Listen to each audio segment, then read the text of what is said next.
Numi never attacked Cinder. Numi never attacked her. Later that night, I was talking to Numi about matching shirts that she was making for us, and I suggested we can wear them together when I saw her in NYC because I was still planning on being there, but I hadn't decided if I was going to be able to perform that. I didn't say anything about my performance in her show, and she didn't ask about what Red said to her earlier that day. Okay. After a few days, I chose not to perform in the show. Red told Numi that he didn't, but he didn't go into detail about it and just said it was about the live mic. This was 19 days before the concert, nearly 3 weeks before the show. And Numi says, no worries. And this is why I chose not to perform. I was anxious to be on stage with a live mic. It was the biggest reason I made the decision not to show. The only time I did something similar to this was at WeebCon 2023. I performed on stage with a full cosplay and pre-recorded audio of me singing, playing over the speakers. I almost pulled out of that show about a week before the con because I thought I'd have to sing live. My one-track mind told me this concert had been sung live, especially if I was supposed to be singing alongside Numi. And I didn't consider any of the other options or workarounds. I have never been confident in my singing abilities, and I've been saying it for years. Every time I recorded a song, I could do a dozen of different takes for each verse, and then I have Red listen to them, and I'll listen to them all and pick out the ones I thought were the best. It was only after I heard my vocals mixed in the song that I think I sounded all right. Although I've done karaoke many times with my friends, this was completely a different scenario. I was deathly afraid of singing live in front of a crowd of fans for what would have been my first time. You know what? That's fair. That's absolutely fair. Yeah, singing live is nerve-wracking. And to be fair, Cinder did get beaten in the quote retweets on Twitter about her fucking song that she had made, the cover. So I can see why she didn't want to sing with a live mic, because she didn't want people to make fun of her again. Right? I think that makes sense. Here's a conversation with another friend about canceling my performance in WeComp concert. So this is just her proving that she thought about canceling the other concert. I didn't want to make a public appearance on stage without being in costume. My cosplay takes up a lot of space when I travel, mostly for the tail and the wig. The only way I would have been able to get the whole thing was if I drove, but Red didn't want to drive to New York, and I was worried about anyone following me in a costume after we left. Even though I would have been most comfortable on stage wearing everything, I would have been okay just wearing my Cinder wig by itself, but it didn't fix my problem with singing live. I didn't think my part in the show was that important or integral to the concert overall, and that pulling out of it wouldn't have been that much of an inconvenience to me. As far as either of us knew, there wasn't any songs planned for me to do yet, and the set list was done in December. Sexy Drug was one of the only songs Numi and I had covered together, so I assumed that would have been the only one. Any other songs in the set list had been intended for me to perform were never communicated. She suggested Red and I completely perform one of my songs, but I only had 2 songs to choose from: Convergence of Sin and my cover of Winter Rain. Even if we sang them all, this was a total of 3 songs. I didn't think that it'd be a problem to fill in that 1 to 3 song gap in the set list. If she didn't even have to, I don't think anything about prep work that goes into planning a concert, though. I don't know anything about prep work. Okay, that's fair. So yeah, Red told me Numi reassured them that I shouldn't be feel pressured or obligated to perform or even go to the concert 3 days before this for the idea of my guest performance, but not have been the integral to the overall concert. And it'd be okay to her if I pulled out. That is true. Numi did say it's okay and it's chill. I kept on making a decision because of my anxiety in performing versus the stress of letting down Numi. I should have made my choice sooner and messaged her finally to talk about it with her instead of Red. And she never messaged me to ask my decision either. Maybe we would have been able to make something work for me instead of letting my fears get the better of me. Red and I were still going to the concert. Even if I wasn't performing, Bao would end up filling my spot in the show at the last minute, being a much better friend than I was. Gamer Subs V-Card and my collab with Shalili had nothing to do with my decision not to perform, only about not going to the show later. My collab with Shalili was not scheduled at this time, and absolutely in no way was I trying to somehow sabotage Numi at her concert. You know what? That makes sense. Now, what the fuck does...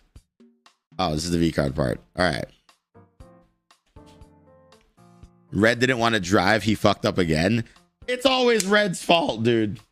Always Red's fault. Yo, Red. Red might be a terrible boyfriend, bro. I'm getting coffee, chat. Hold on. I'm ordering coffee.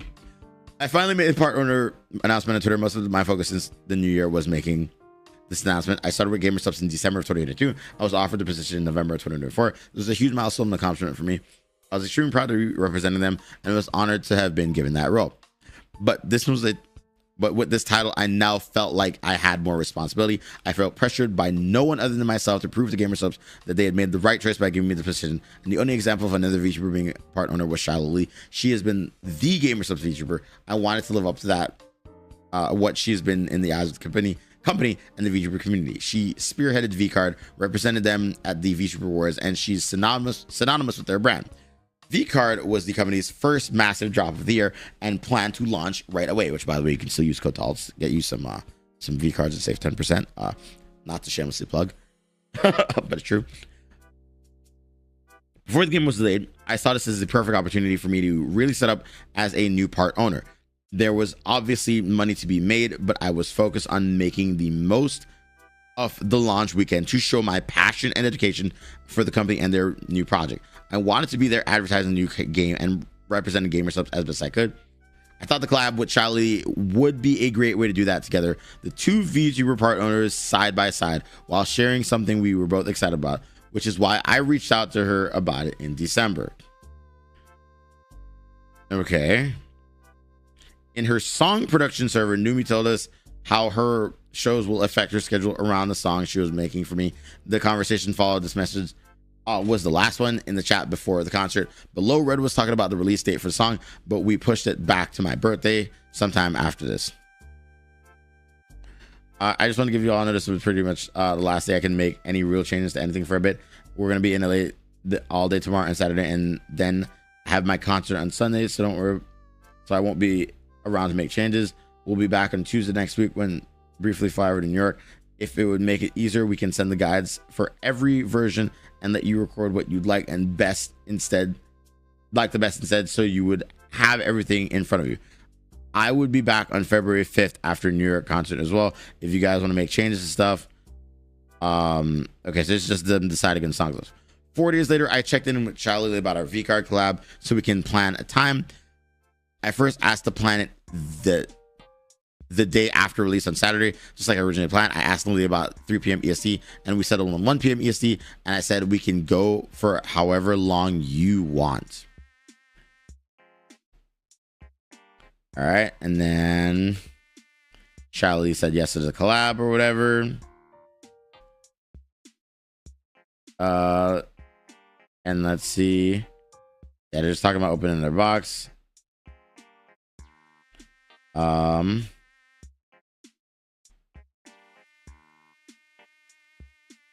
They're talking about how many boxes they have.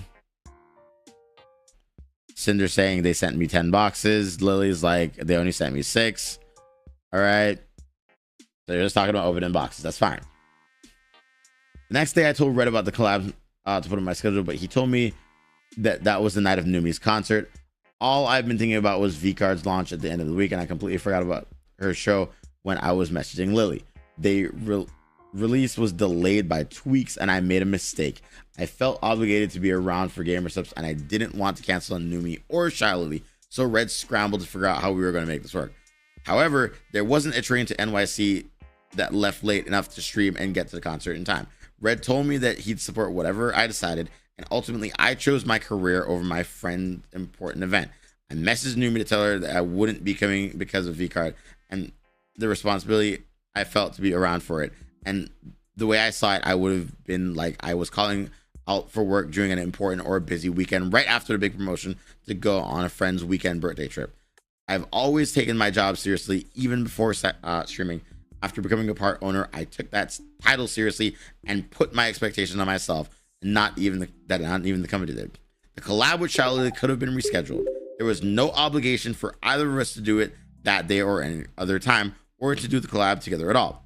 It was my idea, and Charlie agreed to it. The only thing stopping me from rescheduling with her was the I put on myself in my new position. The collab itself wasn't the main reason I made a choice. And it's not as if I didn't want to go to the concert. Red telling me Numi said it was okay. You haven't already. Now back to work. Thank you. I didn't. If we didn't go, was a factor in my decision. I'd come to find out that this was just Numi being Numi, and it really didn't mean a lot to her. It really did mean a lot to her that we'd be there. Right? My brain goblins told me that Numi would have lots of our other friends cheering her on, and that my presence wouldn't be missed if I wasn't. I never told this to her either. So this is just miscommunication. It looks like.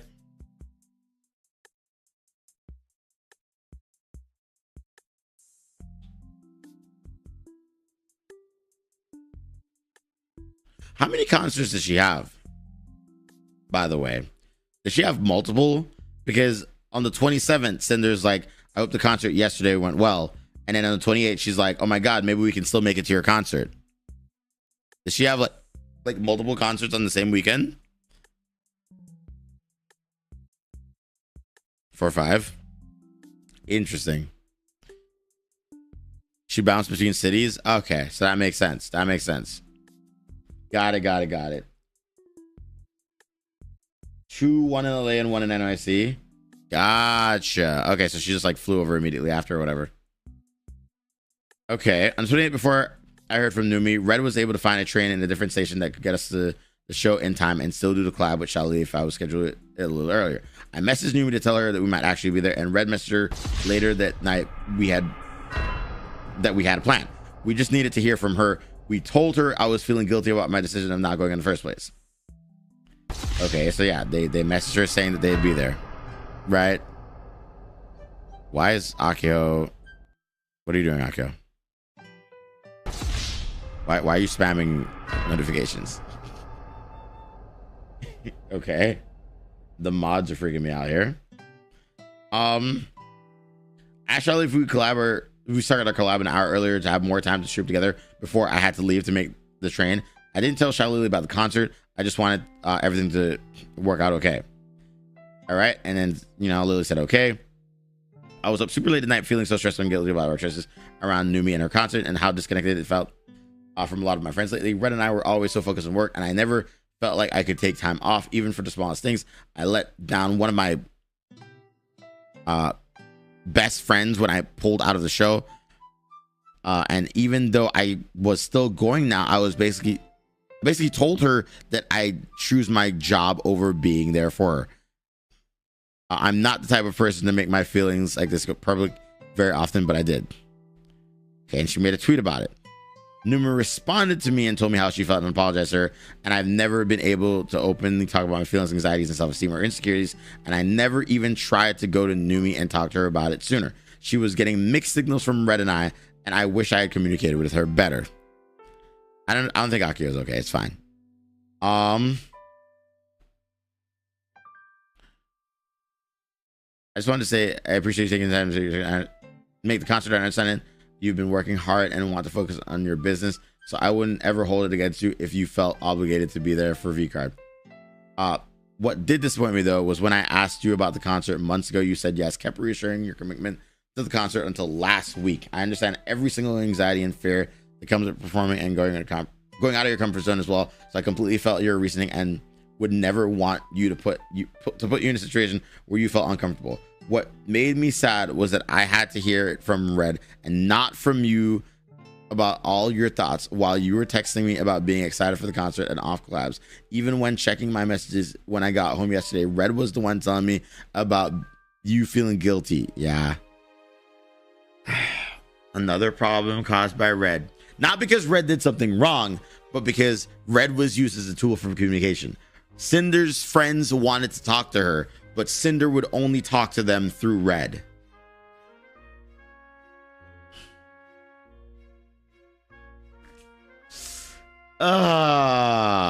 That's so fucked up. That was the issue. Akio, what the fuck? What the fuck? How many times can miscommunication happen? God damn it, it's crazy that they can't slow down to explain themselves. Yeah.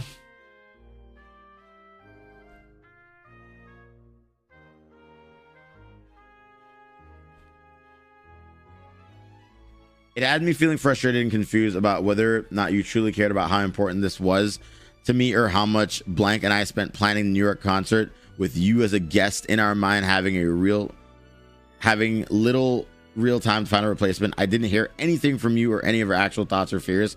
I've only heard about the feelings from Red. I want to apologize if I ever made you feel hesitant about sharing your feelings, or if I give off the impression that I'd be anything other than empathetic towards the reason I was given, but I truly hope in the future we can be more open to communicate our feelings so that the other feels less nervous or upset about things. This is actually super mature about Numi, I'm not gonna lie. Right? Like, Numi is just being an adult here, which is funny because Numi is so fucking young. You know what I mean? But yeah, it's interesting. And so Cinder apologizes to Numi. I agree, Red shouldn't be the one telling you how I feel about things. Yes, I don't think Red should have been the one telling us how you feel about this fucking document. Like, if you're gonna fucking say to Numi that Red shouldn't be involved, why the fuck did you bring... Why is he involved in this instance where he is once again telling us about the events that took place that I don't know, man. Seeing Red's fuck ups is like watching an avalanche. Yeah.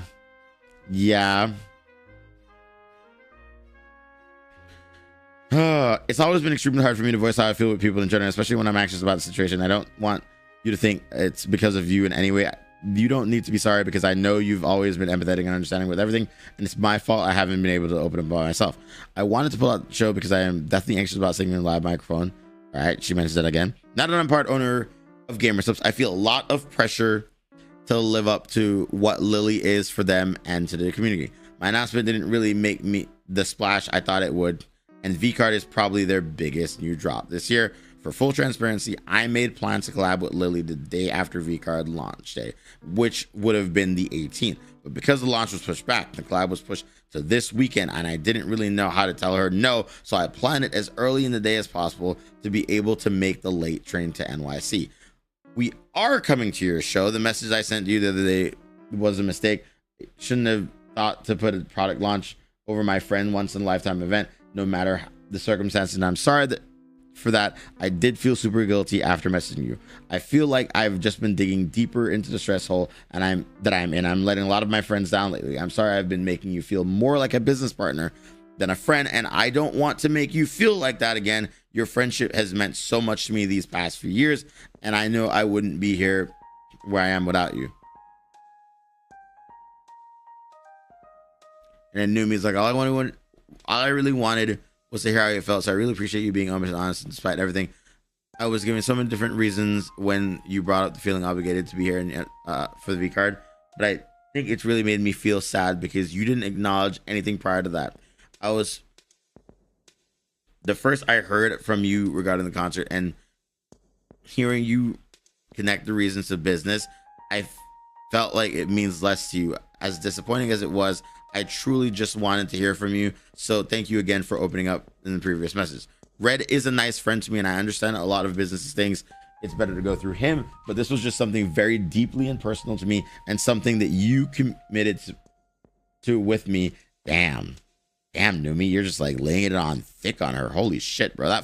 This hurts to read. Like, I don't even want to finish the statement. God, I can't, to be fair. It's cut off here.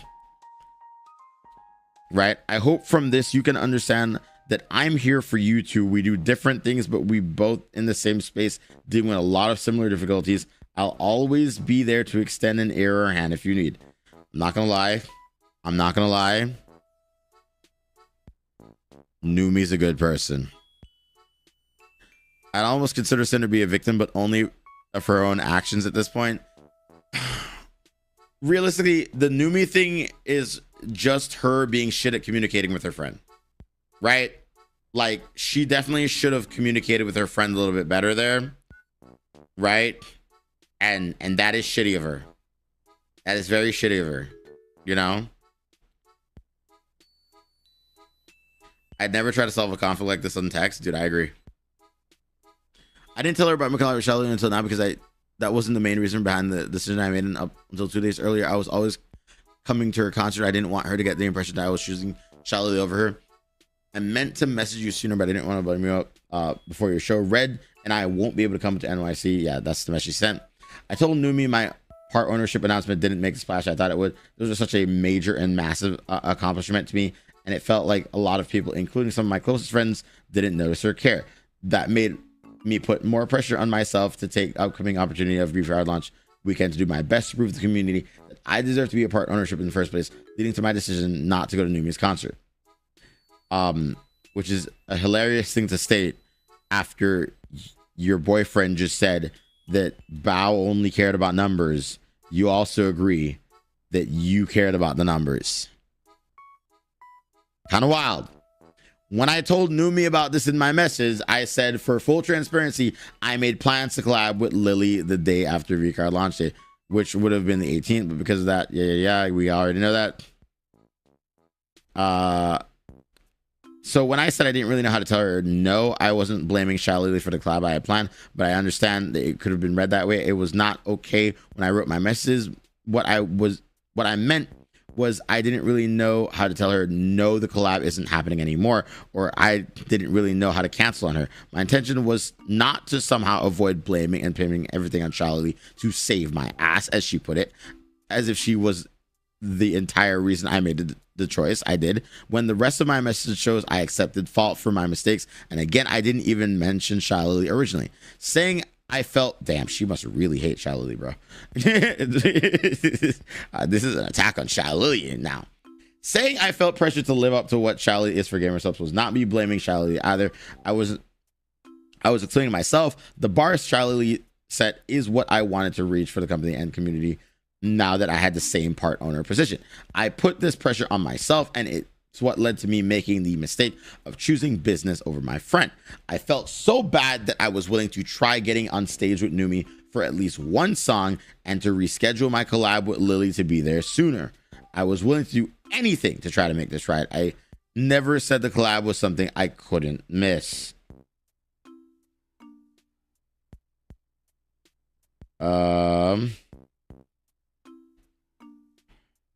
And then Numi is just, airing out her grievances, mentioning that the LA concert went wrong because someone went sick. Bao, stepped in to replace someone that got sick last minute. And then, she's like, in the future, I want you to know, despite the scuffs and fares, I promise I'll be here to help you in any way. You should decide to do something fun like this for yourself, whether it's a musical performance. Damn, dude, I'm not going to lie to you.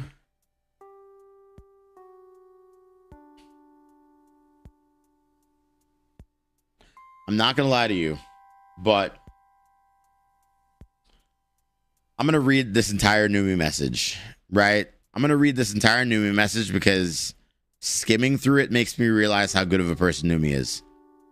And Numi, like Bao, is a victim of both Red and Cinder. But I mean, this isn't a big deal. It's just showing that Cinder sucks at communicating, and so she tries to leave Red to handle all the communication for her, which unfortunately left Numi feeling like, hey, I thought we were friends, but you don't really talk to me like a friend. You just talk to me through your boyfriend, right? So let's read this message. All I really wanted in all of this was to hear how you felt, and so I really appreciated you being open and honest with me despite everything. I was given so many different reasons why you brought up feeling obligated to be there for VCard, and I think it made me really sad because you didn't acknowledge anything prior to that.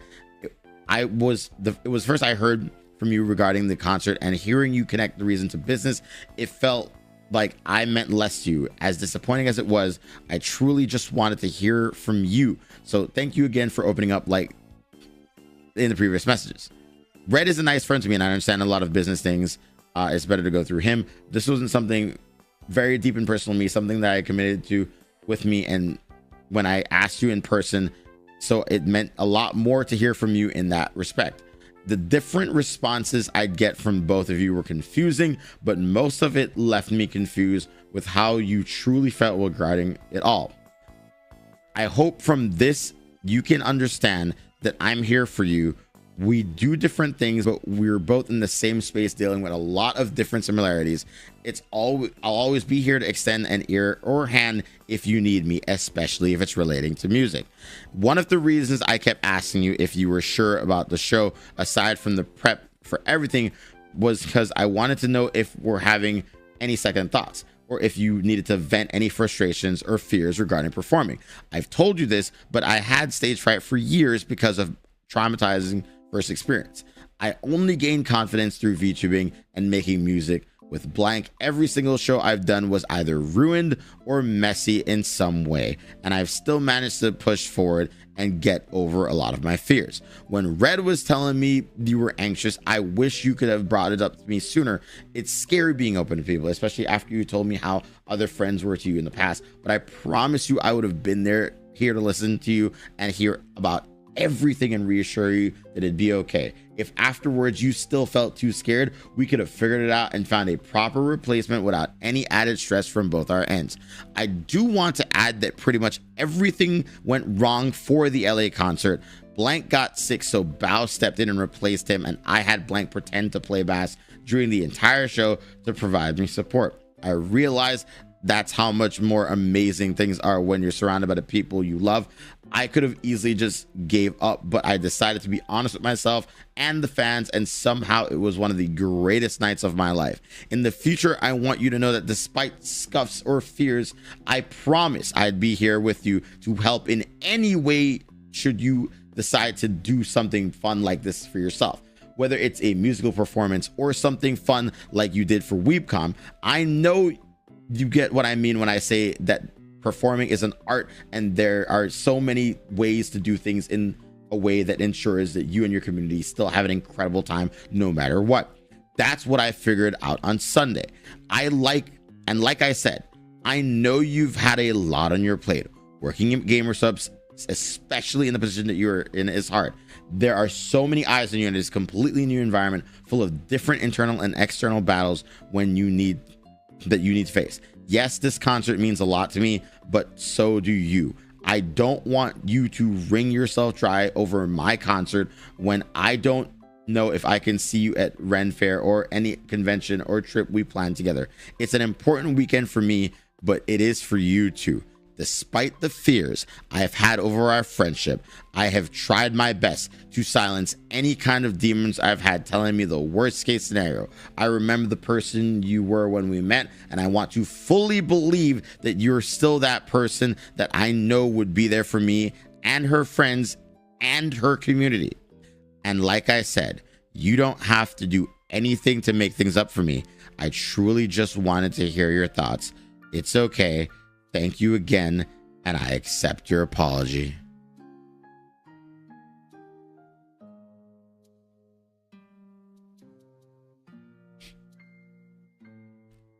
Like, Loki, I just want to give Numi a fucking hug, bro. Like, I might cry reading that, bro. Like, that's... like, honestly, that's crazy. You know, I could corroborate how good of a person Numi is, man, because like Numi's always been so good to me.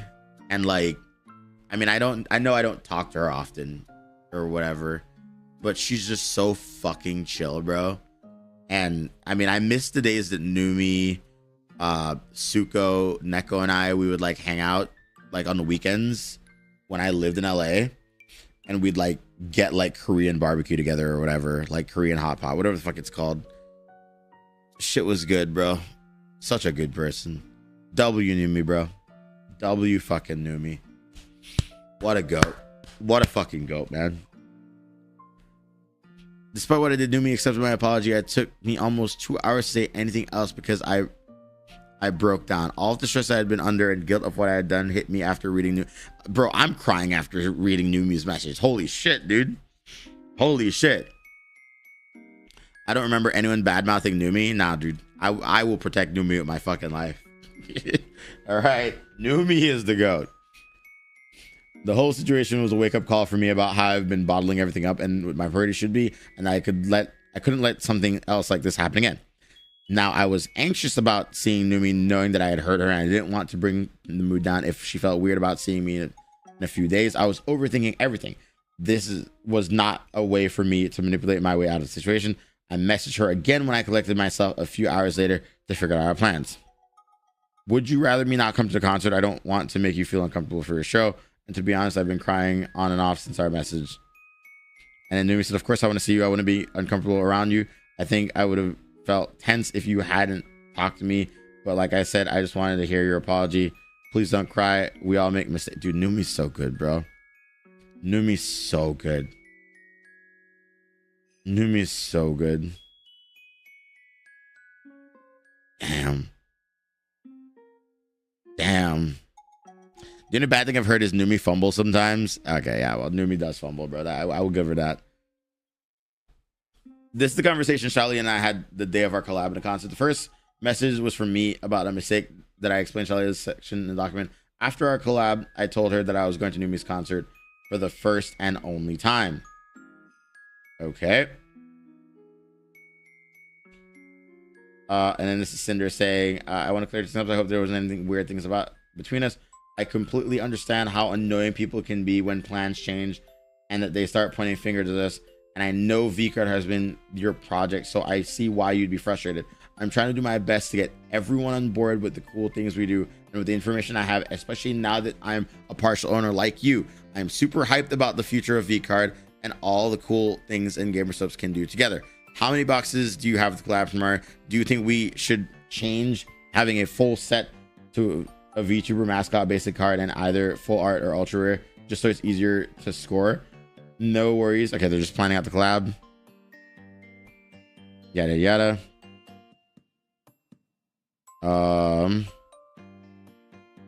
And then they're just making fun of each other. Blah blah blah. Okay. And then they plan the collab, they do the thing, yada yada, blah blah blah. Right? Yeah, they do the collab thing. Red and I made it to the concert in time, and it was part of my collab with Numi. My off collab Numi did in the hotel room the following day. Numi and I wore our matching shirts together. I spent the rest of the weekend there with friends.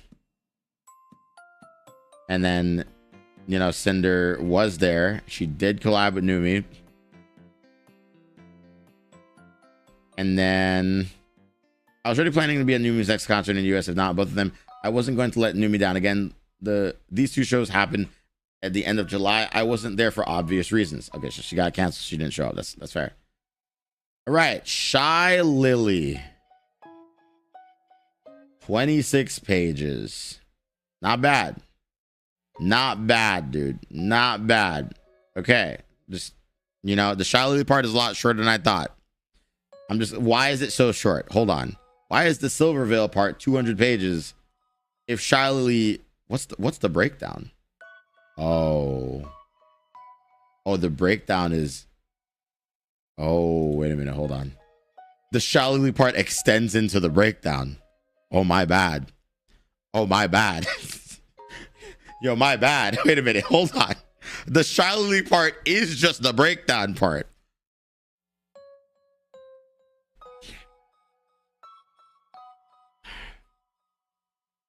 Shot, it took me 5 hours to go through the last 200-page part.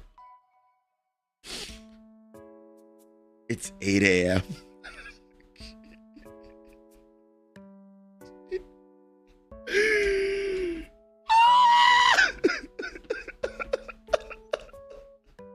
Holy shit.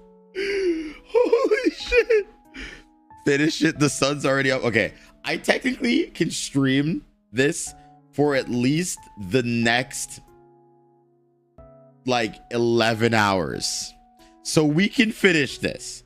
We can 100% finish this because I can at least do it for the next 11 hours. All right. That being said, I want to make very clear YouTube has a VOD limit of like 10 hours or whatever. So I'm probably going to be restarting the YouTube VOD at some point. All right. All right. So YouTube VOD watchers, do we restart the VOD now on YouTube to accommodate you? This also gives me time to get food. Is it 12 hours for YouTube VODs? I don't know how long it is. We can double check. How long can a YouTube VOD be? Mods, do you know? Because I thought it was 10 hours. I thought YouTube just doesn't save it after 10. I mean, I'll double check. How long can YouTube VODs be? It's 12. That's a YouTube video length, but I mean YouTube live stream. It is 12 hours for the live stream as well. Okay. So then just remind me at around 12 hours that we got to restart the VOD. The platform will only save 12 hours of stream recording. Okay, cool. Bet. So it's 12. Okay, got it. Got it. I'll keep track then. So we're gonna speed run the next 2 parts. Right? I know you say no way I'm the only mod here, but I guess it's 8 a.m. Ren, you're a trooper. Welcome in, Ren. It is fucking 8 a.m. I'm getting coffee, bro. I'm ordering coffee, bro. We gotta stay awake for this. I sacrifice sleep to go through this fucking document. Jesus fucking Christ. Do I got a fucking pumpkin spice latte? I got off work to this. What the fuck is my star? I don't even know what my goddamn Starbucks order is. Am I hungry or do I want coffee? I can't tell right now. This is how like perplexed I am at this right now. Like I can't tell if I'm hungry or if I want coffee. The perks of being in the other hemisphere. It's only 11 p.m. Dear God. Evan, you got to eat and drink. Be safe. Okay, hold on. I'm looking through. I mean, I could just get Starbucks. Starbucks would be the easiest thing. But is that enough caffeine? What else gives coffee? Wait, Starbucks has food too, right? Starbucks does have food. Never mind. Okay, here's what I'm gonna do. There's a specific coffee order that Bella put me onto.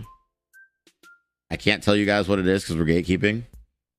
I told Bella this is gonna sound like a terrible joke. I told Bella that we're gonna gatekeep.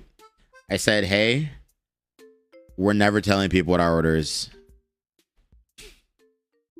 That's exactly what the fuck I'm doing right now.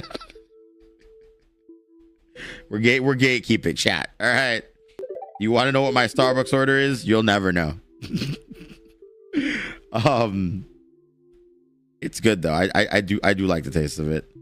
I want ice in my fucking drink though. Give me the dude. I ordered it without ice last time. They fucked it up.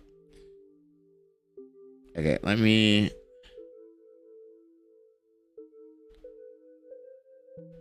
Okay, I don't think I need 2 cups of coffee. Wait, should I just get a protein shake instead of the coffee? What does it have? Espresso. Okay, you know what? We'll just get it. We're good. Do they sell donuts? They do. It's gonna be here in like 15 minutes. The Starbucks is like a 5-minute drive away. I'm sorry, did I say $27? The fuck did I just order? Why the fuck was it that expensive? What the fuck?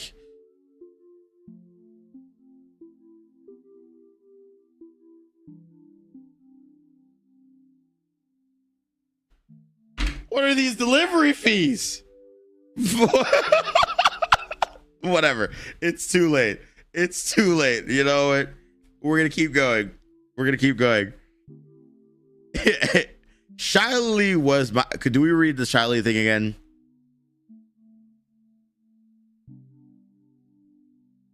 You know, do we want to rehash Shiley's statement? Right? Do we read it? You know what? We will reread the Shiley statement.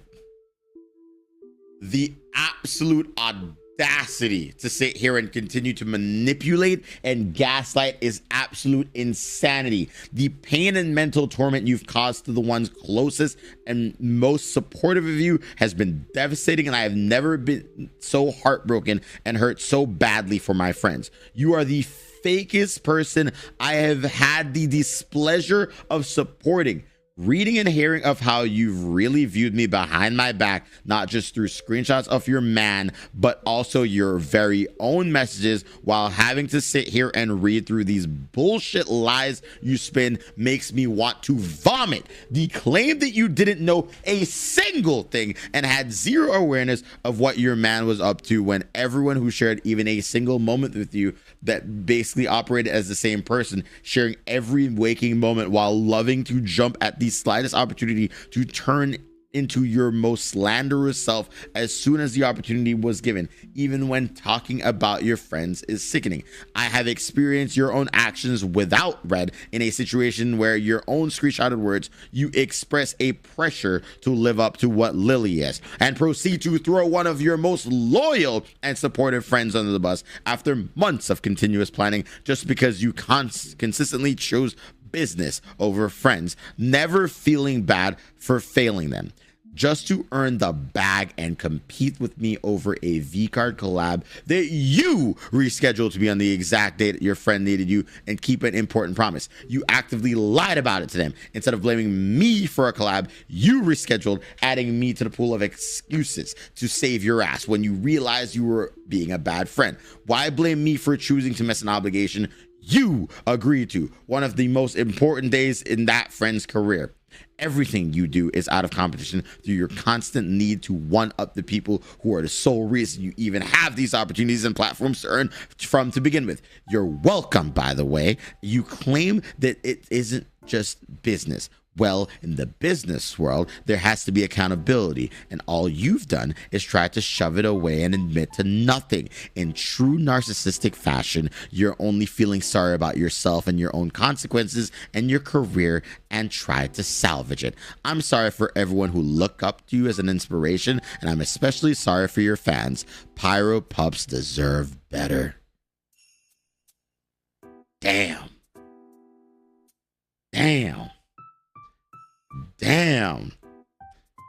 Like, damn.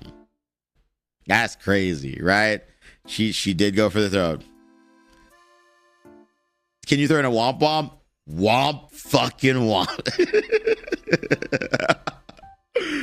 Oh my god. All right. So we all remember this, right?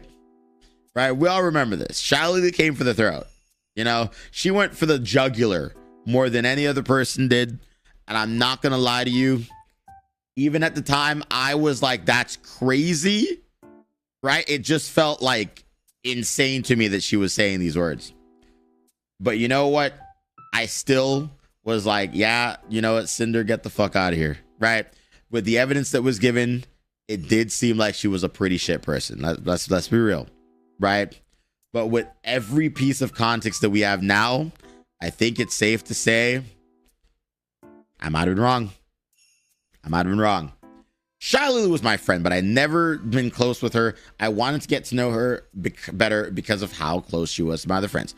She was someone I've always looked up to. I saw her as a role model, and as of this year, as a potential business partner. I wanted to live up to who she's been for the VTuber community and gamer subs, now that I held the same title. She was the only example of a VTuber in that position before me, and set the bar of the game subs part owner as it is and does. I've never been jealous of her or envious of what she had, and I didn't see her as my competition at any point. Since October 2024, Shiley and I had been messaging back and forth every now and then in our DMs leading up to our interactions before and during our V-Card collab you saw in the previous section. From the second half of March, she stopped replying to my messages. It's not odd to get busy and miss messages, and I was guilty of at all the same time to many people, but it was out of the ordinary, and I was going on for almost a whole month by the time I was canceled. This was alongside her seemingly dodging collabs we were both a part of and off-putting reactions to me rating her. I became anxious about what was going on in March and April because I viewed her as in such a high regard. Shiley didn't have her own document about me and didn't say anything until after I did.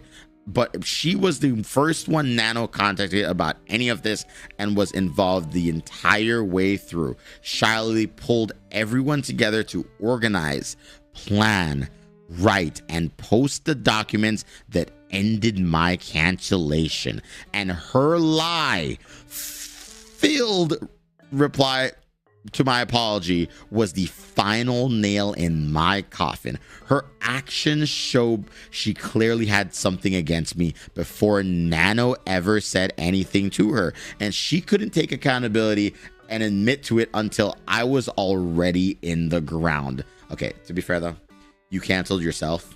Like, if you knew she lied, why didn't you just go live and say, this is a lying bitch ass motherfucker? Like, I'm gonna be real with you, bro.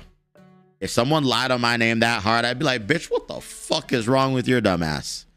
I'd be calling this bitch out left, right, and center. You know what I mean? I'd be like, you stupid motherfucker. You know? I'd be like, hell the fuck no. To be fair though, I operate on a scorched earth fallacy, as in, if you try to cancel me, I will do everything in my power to bring you down with me, right? That being said, this is kind of wild. Shalili said she wanted her own section, so here it is.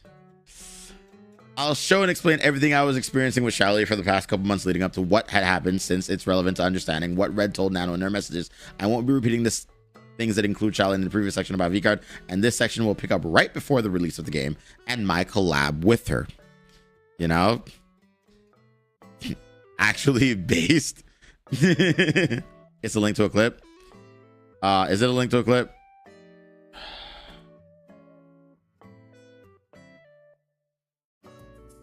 Fuck an apology. And one thing that struck me specifically is when she dedicated a section to me and someone else. First of all, okay, I am petty. I didn't even get a section for myself. I am going to be super petty.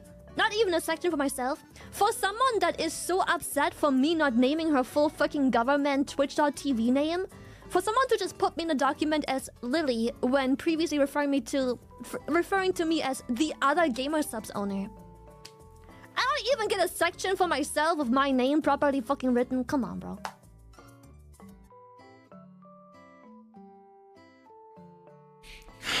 Well, I really do hope that she's okay with this section, bro. I really do hope. All right. The V-Card launch information. I need to talk about this first because I made a mistake and I knew it upset Lily even if she couldn't admit it to me. Red and I were planning my stream on V-Card launch day and asked Gamersubs about Shiloh's exclusive unboxing stream to make sure we weren't stepping on her toes. During my stream on the 31st, I didn't start doing anything V-Card related until 3 p.m. out of respect for her. Red then gave Gamersubs a list of questions I wrote down for him that my community had asked me about V-Card on a previous stream. Hey, we were playing our V-Card launch stream and is any restriction on how and when Cinder can start opening packs on Friday because Lily's stream? Just want to make sure we're not stepping on any toes. 3 p.m. Eastern launch day, boxes come out. Everyone's good to go. I think he meant because Lily's opening packs an hour before launch. We wanted to see if she's the only one who can do that. Yeah, because she said she had an exclusive unboxing 1 hour before launch in her post. So I wanted to check with you guys if there was an agreement with her or not. I believe Lily will start the first hour before launch, showing off the boxes and binder and the deck box and such, and then get into opening them. Yes, nothing will be purchasable on the site, however, until 3 p.m. Also, I'm waiting for final numbers to update this week. And then blah, blah, blah. They're just talking numbers, asking questions about the boxes. Since the questions asked were stated from my community, I wasn't told that this information was confidential and couldn't be shared. I assumed it was okay for me to tell my chat answers their questions on my stream. The stream was the day before the game launch and no info had been released on what was going on how things would work or what things were priced at. The information I gave made it onto the Gamersubs V-Card subreddit in Shily's Discord server, both citing me specifically as the source. Right after my stream ended, Gamersubs sent me an update info about the box pricing. Hey, a few updates, nothing super new for you. Just wanted to send the copy paste so everyone got it. The only big change was the booster box is being sold for $89.99 not $84.99. This was the day V-Card launched. Shally talked about how angry and annoyed she was about V-Card info leaking early, including incorrect information. She claimed she didn't know who leaked information, saying, "I guess people are just excited to be the ones to spread stuff before me."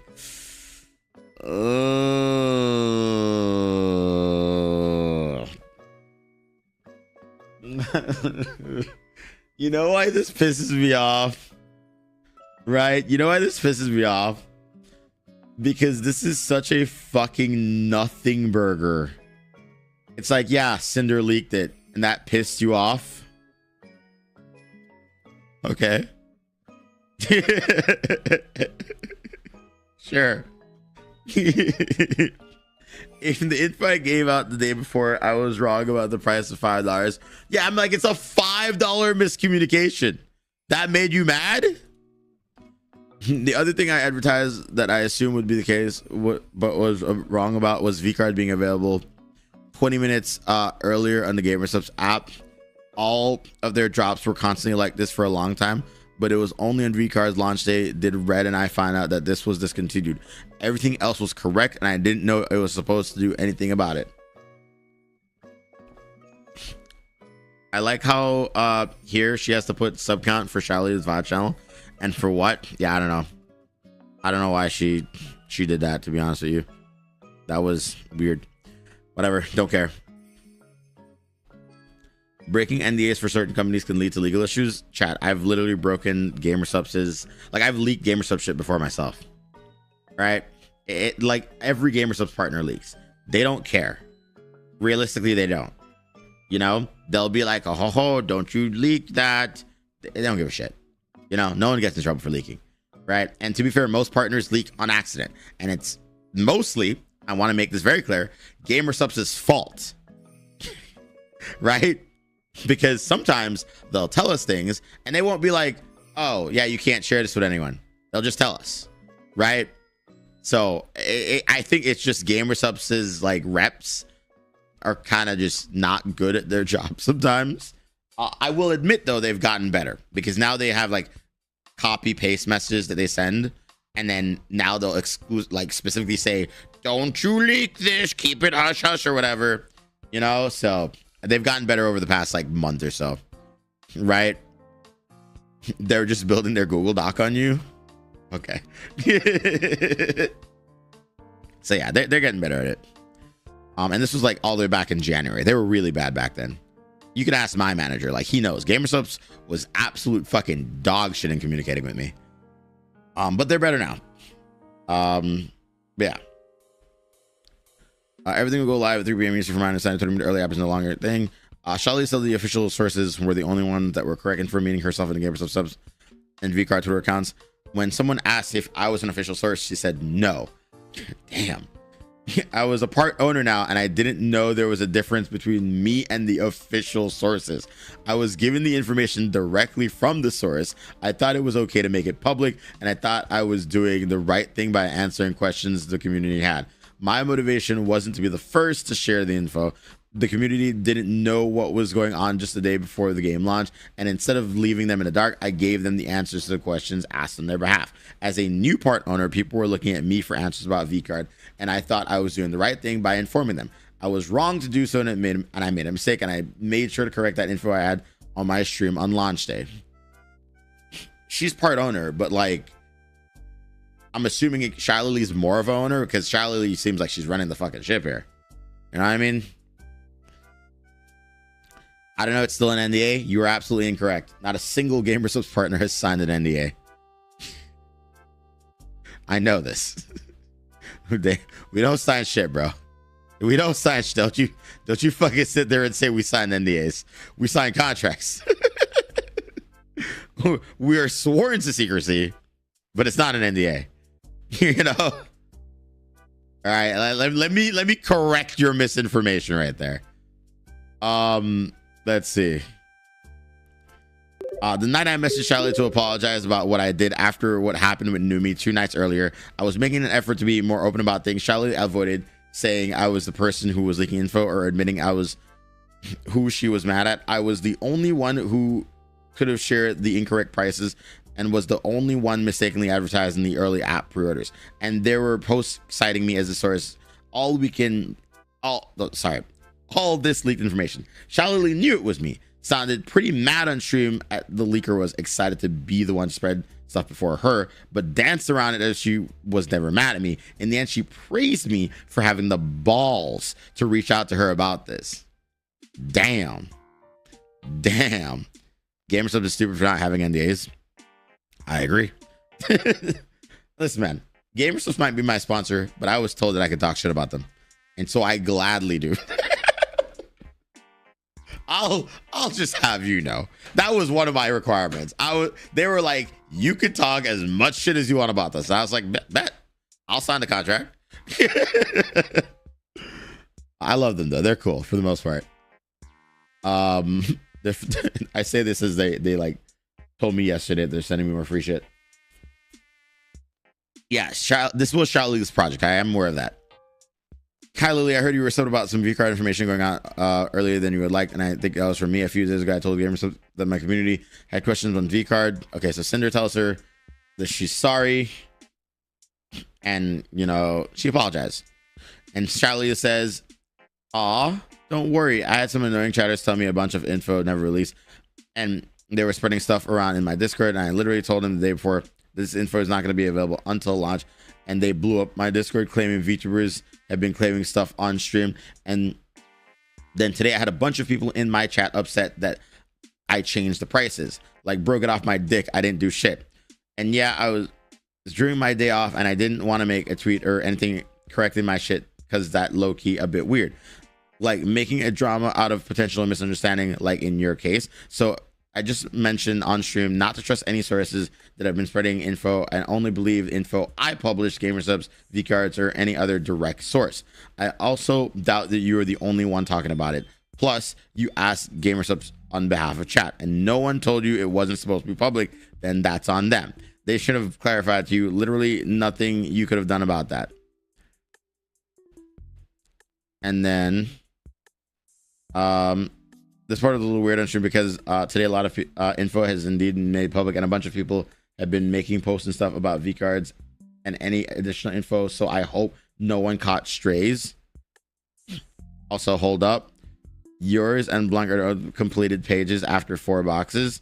Also, of course, I am still down to pull together tomorrow. The only reason I haven't reacted to the sheet yet is because I saw I was going to go live and I was already behind because I was a master procrastinator. I didn't get shit done. Oh, and by the way, huge fucking respect to reaching out and about the info leak stuff. That takes a lot of balls. You could have just kept it to yourself after all. Fair. Professionalism means different things to different people. Lily and Cinder have way different views here. Yeah. I love Lily, but holy fuck, put all that into 1 or 2 messages. Sounds like some motherfuckers need to be pressed. Oh, my coffee's here. Hold on, chat. I'll go get it in a second. In another conversation, GamerSubs a couple weeks later, we asked for them to clarify to us what is and isn't able to be shared publicly going forward, and what happened during the V-Card launch. I was told that there was not really a certain source the launch info was supposed to come from. Also, for future launches, please let us know if there's anything supposed to be said publicly and when it can be. And yeah, info I asked about the V-Card launch, I thought it was okay to share it in my community, and ended up being wrong, getting a lot of backlash for it. And then Red has a message there. Fully understand, very sorry about that. That was my fault. There's not really a certain source, but when I gave the info here for launch, it was at the time. It was at that time correct. I believe hours before launch, we changed things last minute. I should have updated that right away here, and I'll absolutely make sure. The very last collab I had with Charlie was a few days after our V-Card collab with Mario Party Jamboree. It was the first time either of us had messaged each other since our V-Card collab in February 1st. I asked Charlie if she wanted to play Split Fiction with me. It was also a long game that would have been able to bond over while getting to know each other a bit better. She told me she'd pass in the game and that it was fine. Then I asked Numi, who was also unavailable. She told me that Yuzu was interested, and I had played through the game with her. Let's see. Okay. WoW new season drop. Shelly is a WoW player.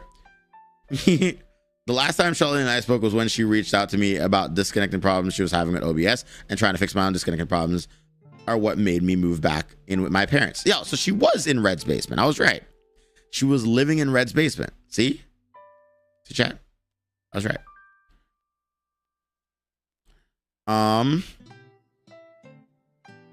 That's true. Lily lives in WoW. Cinder chat told me you've been having a specific issue. Are you just yapping, or do you actually have a cure? Okay, so she tells her how to fix the issue. And then I don't know which, okay, so they're talking about the OBS issue. After this, there are two different repo collabs where Charlie and I are both supposed to be a part of. And this was when I thought things were starting to change between me and Lee. This is the first repo collab. I was really going to be on the 15th. It was rescheduled to 21st. Shelly was supposed to be here, but decided to cancel last minute due to the Bikini Bottoms collab she had going on the same day. I understood, just like everyone else, that this alone wasn't a problem to me. The second collab never happened, but being planned in a group. Shelly was added to the chat, but apparently couldn't make it shortly after. She never messaged in the chat directly before she was removed. These are all the messages here, and it never went anywhere after this.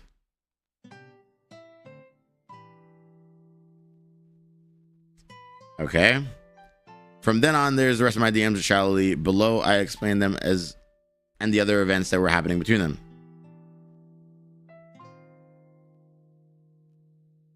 And so she messages Lily several times, and Lily never responded. Hey Lily, is everything okay? I've been told you I haven't regretted messages. We're both getting super busy on things. I feel like I upset you in some way, and I wanted to ask you directly. So Cinder reached out, asking if there was an issue. That's interesting. Lily said that there wasn't a problem with them. Interesting. Must be nice in a state where basements wouldn't work. I messaged Charlotte the day after collab had happened when the new V-Card rules were announced and the tabletop sim version was revealed. I would have thought that she would love the idea of playing together to advertise and show off the new rule of her game. It generate hype and renew interest in V-Card after lots of people were dissatisfied with the first edition of the game mechanics. It was an idea motivated by the business implication of it, and it was something to do it together as friends that I thought would be exciting about, that we'd both get excited about. It would have benefited us both and the entire brand. Do you want to play a V-Card together? Charlie greeted the raiders and didn't say hi to me or thank me for the raid, and didn't see it when it happened, but if you were to watch for 5 minutes after she basically moved on with her stream, you see that she then did quickly thank me for the raid, and she was able to greet my raiders when the raid first happened. Then why couldn't she have also said hi and thanked me then? I wasn't upset about this since it was just one raid. Nano's document had a link to the exact time stamp this raid happened in Charlie's defense. A week later, I still hadn't heard from Lily. I messaged her again about playing a different game together. I just wanted to hang out with her since she hadn't been able to make the past 2 collabs that we were both supposed to be a part of. And maybe she didn't like the idea of V-Cards. She turned me down when I asked about Split Fiction a month earlier, so it's not like she hadn't done that before or couldn't have done that. You know what the difference here is? I'm gonna go get my stuff from the front door, right? You know what the difference there is? The difference here is that when Numi had an issue with Cinder, Numi directly said, hey, you're moving kind of weird. I don't like how you've been acting, and I really wish you would just fucking talk to me about it, right? That's basically what Numi said. Shylily seems to have an issue with Cinder, and Shylily hasn't said shit and has chosen to just ignore her. And I think that's kind of fucked up, right? That is extremely immature. Let's be honest. That's extremely fucking immature, right? Yeah, Numi acted like a real adult in that situation. Oh my God, my legs hurt. Let me go get my fucking shit from the door. Hold on. Ooh, I'm getting my coffee. Hold on, chat.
Oh, I'm back. I'm back. All right. Numi's music is so good. I don't think it's immature to ignore someone if you don't really know the person. Oh, I guess you're right in that sense, right? They weren't actually friends there, and Numi and her were actually friends. So I guess in that sense, ignoring someone that you're not friends with makes a little bit more sense. Sorry, I had the notion that they were friends because Numi and her were friends, but I guess they weren't. You know, so then that makes a little bit more sense. With you explaining that to me. Ow, but thank you for that. Right? There's no way I slept, wake up, and you're still reading. I'm still reading it. I'm reading every fucking page. I said I would. I'm not a see the difference between me and typical Twitter user is the typical Twitter user will say, oh, that's 1,000 pages. I'm not gonna read all that. Right? Most of the people I've seen have been like, oh yeah, yo, no, fuck you, Cinder. I'm not reading all 1,000 pages. You're still in the wrong. Goodbye. I don't like you're a bitch ass. Just shit like that, right? They just don't care. The reason I'm reading all 1,000 pages is because I'm an objective person. If you're saying that you're innocent, prove it to me. She wrote 1,000 pages. And I'm going to be honest with you, so far, the worst thing she's done is have a shitty boyfriend. That's just the truth. Like, her shit boyfriend is the problem.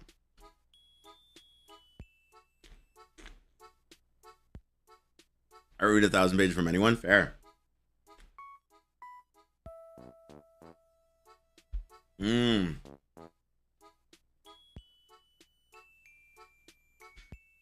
I still wouldn't do that, especially if we're in the same kind of space. I'd rather do that. People are sheep. Yeah. Dog, we started reading last night, and we're still reading it, baby. We're still fucking reading it. I got that from the first 100 pages. Oh, you're right. But, like, realistically,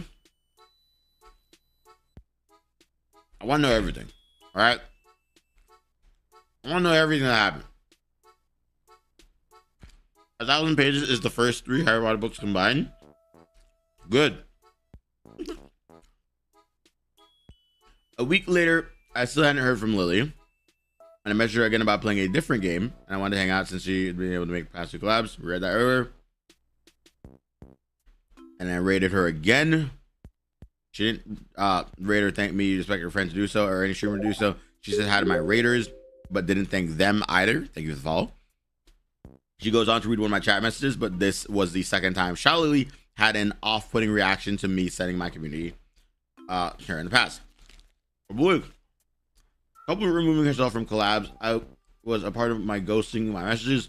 This most recent raid was not linked in Nano's document. I decided to DM her again to bump what I sent to her before. After still not hearing from her, I was convinced I had done something wrong. That's fair.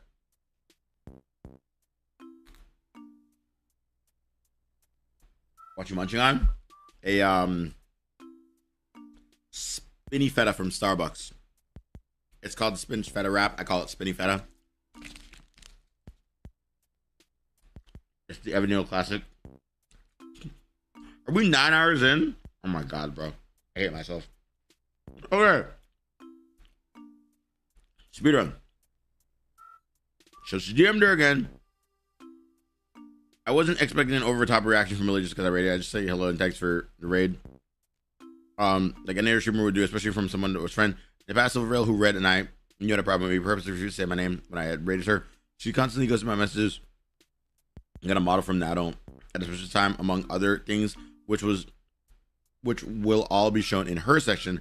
This specific experience with someone else who we knew didn't like me further led both Red and I to believe that Shalili had a problem with me for some reason. Okay, so they assumed that Shalili had a problem.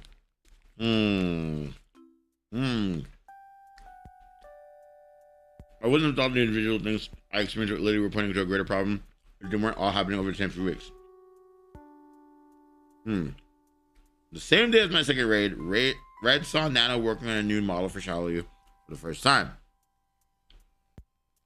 He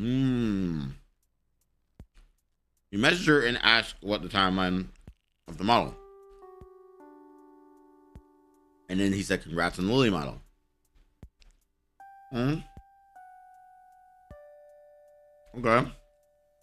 That night I saw Red and he told me that Nano was recommending him off of Charlie, but didn't say anything to ask about him asking Nano about it, or that he would. I was happy with the idea that Charlie and I were going to be model sisters, especially since we were both part owners of the same company. Red thought we might have to consider that we'd be competing with Charlie with the way she was treating me and the fact that she was, oh my God, Red!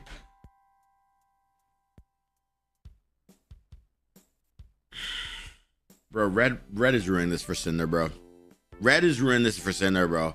Red, like this document was so simple, and then Red fucks everything up, bro.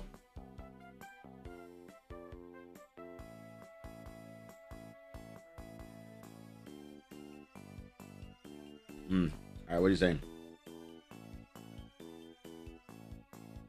I think it's obvious Charlie has a problem at this point. As for Silverville, honestly, I think Silverville is a difficult topic to read. On one hand, Silverville has gone through a lot. On the other hand, there is some proof against her. Do you want my honest to God opinion? I haven't even reached the Silverville section yet. But if I'm airing out my personal grievances, like I said earlier, Silverville didn't even want to acknowledge me when I was in her presence, right? Which I thought was fucking weird. And I said, you know what? Bet. You don't have to care that I exist. I don't have to care that you exist. Easy. That's just how I've operated, right? People bring up Silverville, I'm like, cool, whatever. I'm nothing against her. But like, you know, it's what it is. You're actually still reading 1,000 pages. Props you do. You have an incredible patience, simply because I don't know if I have the patience to read all this. It's okay. I know the full lore now. I have, you know, sat here and corroborated all the facts. Right. And here, Red fucked it up again. Right? I didn't agree. In my mind, Charlie and I weren't gonna be competing for anything. It would be another thing that I have in common to hopefully bring us together. I was only concerned with why she would have been upset with me lately, and I was anxious about it.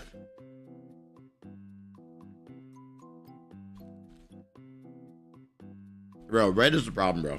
Red is the problem. Red's just a fucking problem. Next thing, Red went back to Nano and asked Charlie about Charlie again, telling her that I've been experiencing with her.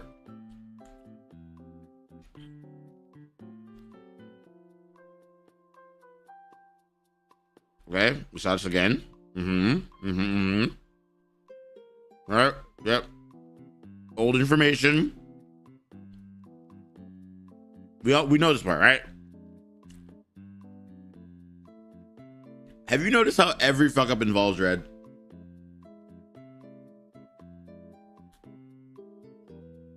I still hadn't heard from Charlie. Will be or already is that Scriptello? What's up, buddy? I tried messaging Boreska about my previous DMs to her. Hey Boreska, I hope you've been well. Could you bump Lily for me? I sent her a couple messages about hanging out sometimes, but I'm not sure she's seen them. Yo, I will continue to counter for planning things in the group chat. Also, side note, Lily rarely uses Discord, only really uses it for business meetings and stuff. Okay, fair. Boreska says Charlie rarely uses Discord and only uses it for business meetings, which was weird because she used until the past few weeks. I didn't have any problem getting a hold of her in her DMs. I had to message Boreska to get Charlie since before October 24th, so this was out of the ordinary right now.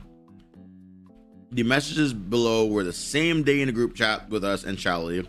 I was fine with not doing anything together, and I just wanted to hear from her because I had no idea if something was wrong. Nothing else was ever said in this chat.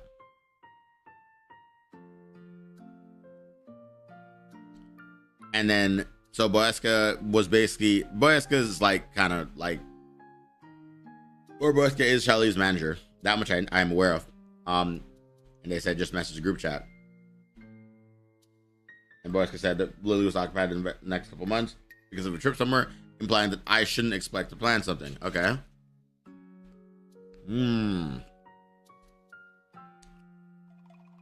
Okay. This is why if you want to have your own partner involved in your content creation, Vex and Zolan are a great example. Well, Vex and Zolan were married. Right? I feel like at that point, their involvement is just their marriage. You know?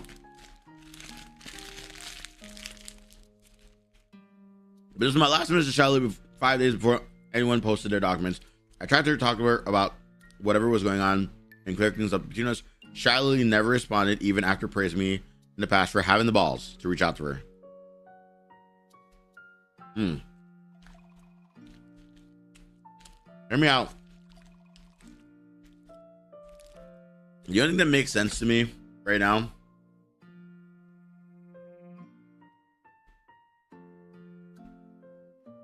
is that Nano was doing her lying mumbo jumbo to everybody, throwing Cinder and Red under the bus.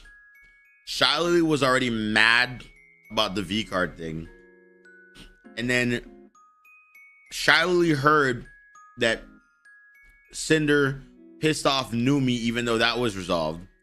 Nanoless lied about that to Shy Lily because Nanoless likes gossip. And then, you know, Bao hears about this and Nanoless is like, yeah, she made me cancel your model too. And then Bao's like, what the fuck, bitch? And then she comes in. And it's, you know, Nanoless is like, yeah, she made me cancel your model too. And then Silverville comes in and is like, yo, what the fuck? And then so all these people then gang up on Cinder because of a Nanoless lie. Right? And like, because of that lie, then they fucking go ahead and like, you know, they make Doc and cancel Cinder for specifically trying to, you know, sabotage them behind the scenes. But like, here's my question, right? If you are aware of someone trying to sabotage things behind the scenes, why not just blacklist them? Right? I mean, it's fairly easy to blacklist people in this community. Why not just blacklist them? And why instead publicly assassinate them? You know, like that's a little weird, if I'm gonna be honest. Pulling the Google Doc should be the last fucking resort. We all know this. And yet they did it. That's a public execution. All right, let's read it. It's just messy and petty. True. Times put Nano feeding more falls and turning everyone against her, against Cinder and Red and not helping. Yeah. How do you blacklist your business partner? You ignore them.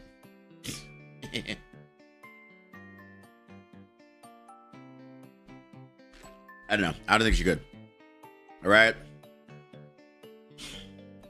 The problem here feels like the old thinking other content creators and besties and friends versus friendliest coworkers. Yeah. I mean, I've mentioned it before. Not all content creators are friends. All right. It is weird for you to assume that we're all friends and we all like each other. I hate some of these motherfuckers. Okay, maybe not hate. I don't hate anyone. But I don't like them. I guess that much is true. You know? Not these people specifically. I'm not talking about them. All right, none of the people here. But yeah. Tolerate, fair. True. All right, the breakdown. Nanoless, Shiley, and almost a dozen of my friends planned the original document about me. It took them 2 days to decide to cancel me. Everything was dropped. Okay, hold on. First of all, What the fuck is this music? I feel like the music isn't helping. This is better. All right, chat. You're good?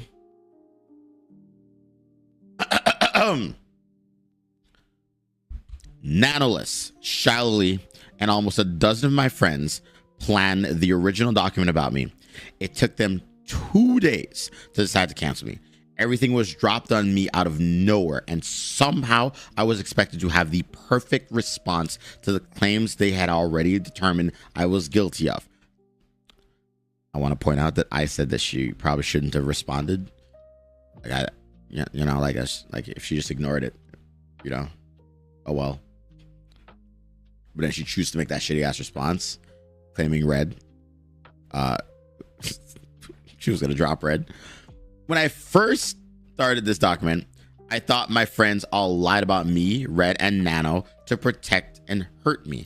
I couldn't understand why, but as things came together, I was no longer convinced that was the case. I didn't make sense for all of my closest friends to maliciously and willingly lie to the public about me at a moment's notice, no matter what they thought I did to them. However, there's one thing I believe happened that would connect all of their lies back to one place. At the start of this document, I said I was convinced there were two people who drastically influenced how things played out before and after my cancellation. Shallowly lied to Nanoless about her own interactions towards me, telling Nanoless she was being manipulated when she wasn't. Under the excuse of manipulation that Shallowly gave to her, I believe Nanoless lied to everyone about her experience with Red and I to avoid accountability for any of her own actions. With Shallowly supporting her, they lied to my friends and they lied to you. That is a bold ass claim. I'm gonna be honest with you, lawyer the fuck up. If I were you, I would sue the fuck out of Shallowly. I'll be real with you. This is fucking slanderous, right? That shit crazy. I'd be like, Shallowly, what country do you live in? Get a lawyer. I'm coming over. Like, that's crazy. That's a bold accusation, though, right? I will say that is a bold accusation. I will agree that I think Nanoless is the problem. Thank you for sub, by the way. But I don't know if Shallowly is the problem just yet. My speculation is that Shallowly did egg it on, but realistically, I don't think any of this would have started if Nanoless didn't lie. I don't think Shallowly was the initiator. I think that Nanoless is probably the initiator, right? I think Nano gets this new client. Nano, as she does with Red, maybe shares grievances, information, whatever the fuck, right? And says, yeah, they're making me do an exclusivity thing. And Shallowly goes, I had an ick about this Cinder girl. They're making you do exclusivity?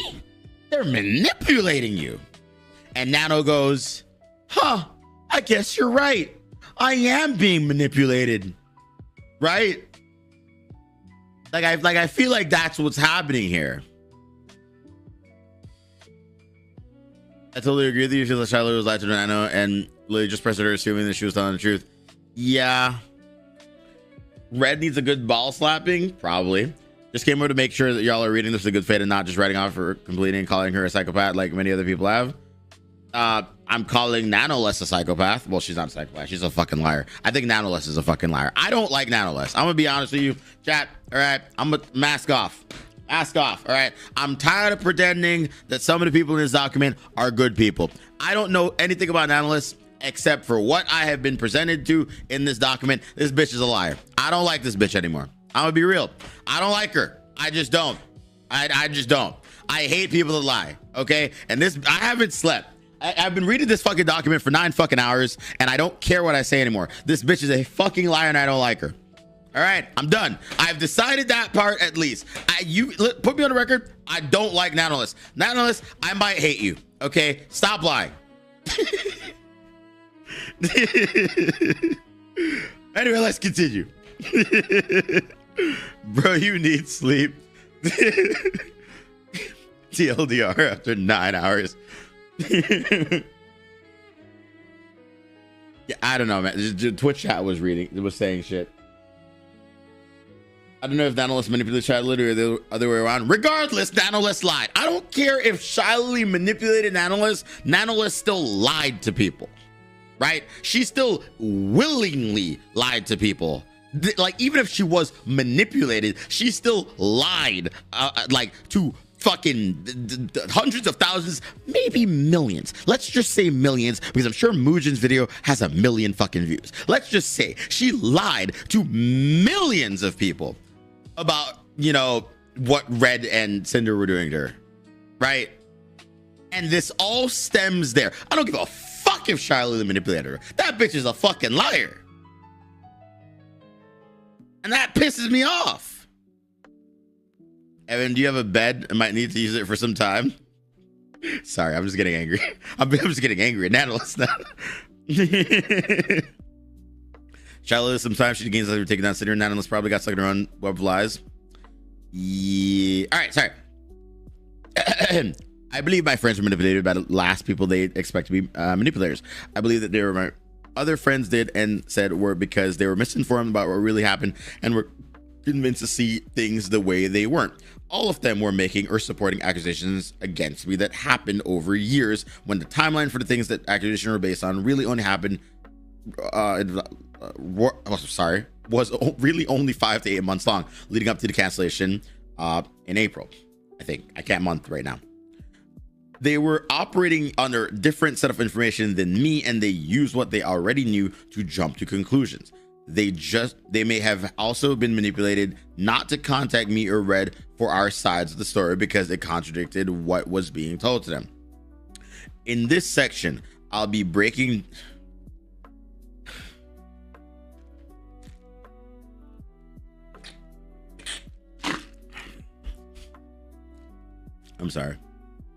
I'm sorry, bro.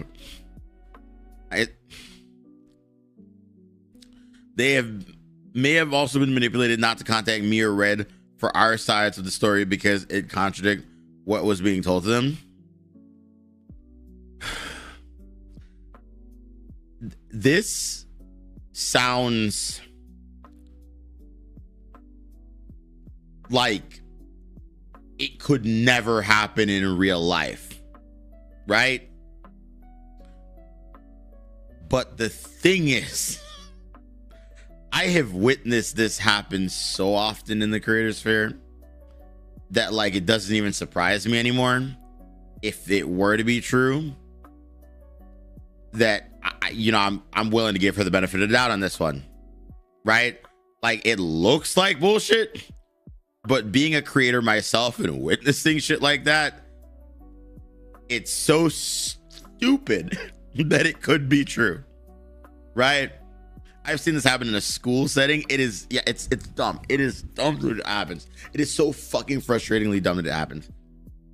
Anyway, I'll break down the documents and statements from Nanolist, Bao, Shiley, and my other friends who were involved and use their words as the evidence in the past few sections, but build a timeline of events, address their claims, and draw conclusions about how things had happened the way they did. All right, Nanolist was the source of all the screenshots that were a starting point for all the claims. That is true. Everything starts with Nanolist. That much I'm aware of. I can call her a lying bitch. All right. Shiley was the first person okay. All right, hold on. I want to be fair here though. Right. While I'm talking shit about people. All right. While I'm talking shit about people, I think it's fair to say that Cinder's boyfriend Red is a stupid motherfucker. Nanolist is a stupid liar, and Cinder is a dumb fuck for dating Red. Okay? Numi is the most precious being on the fucking planet, and Bao needs a therapist. All right? I think we can all draw these same conclusions. I don't know what my thoughts are on Lily right now. I'm kind of indifferent. But like, realistically, these are my thoughts. All right. Facts. There you go. All right. Lily was the first person Nano contacted about Red's DM. She was involved in everything from the start. Bao, Red's messages to Nano about Bao were the heart of their claims. She was included as soon as she was able after surgery. She posted her document minutes after Nano. Numi's involvement is evidenced by Shelly's knowledge of her private DMs with her and her concert. She also gave a list of the people who were involved on her stream. The other 3 girly props, I don't believe they were a major part of planning anything and had no malicious involvement. They were only brought into this to help corroborate things. The rest of them talked about it. Fair enough. Numi has been superpower of having a communications major. Wait, did Numi actually have a communications major? Dude, that shit's paying off. God damn. Right? Yeah, does she? That makes so much more sense, bro. Bro, when I did like a news story on Numi's having issues with Clippers or some shit at one point, and you know what Numi did? Numi fucking DM'd me to clarify some points. That bitch didn't have to. I was like, damn, girl.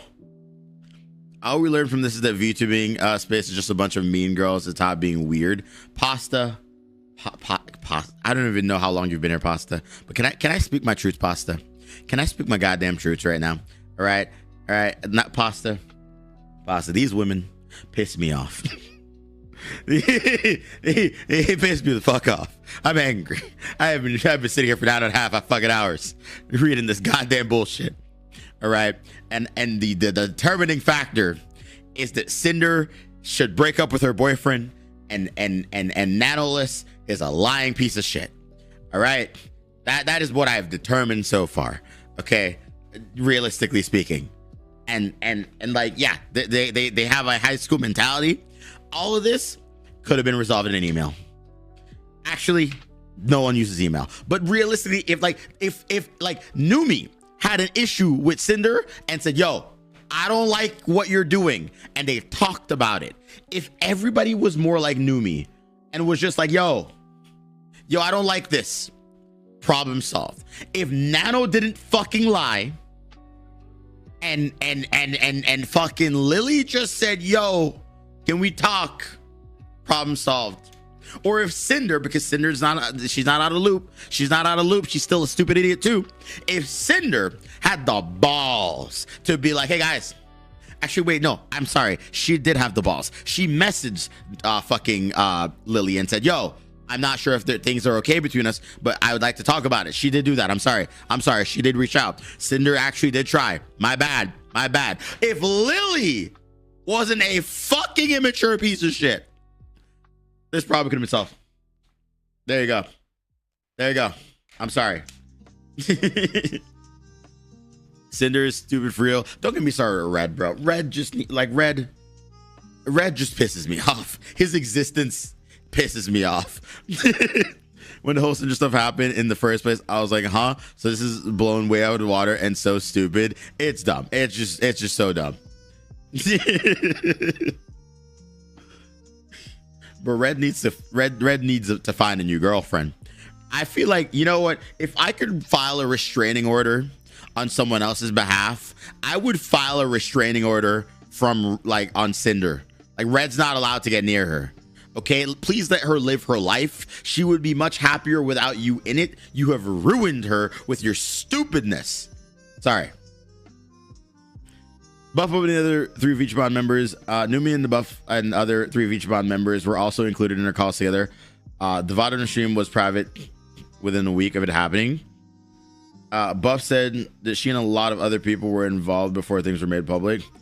And then Bao's editor had his document written and posted shortly after Bao. What Red said to Nano and Bao in January was about him too. Okay.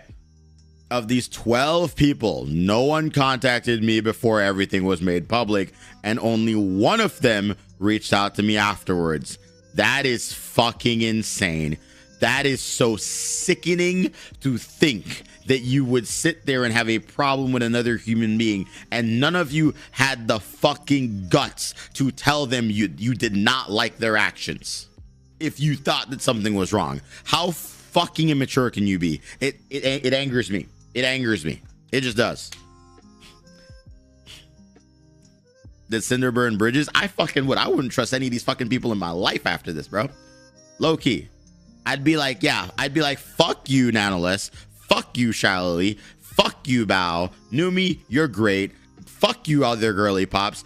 Fuck you, Buck Puff. And Sacramore, I don't know who the fuck you are, but fuck off too. That's what the fuck I would say.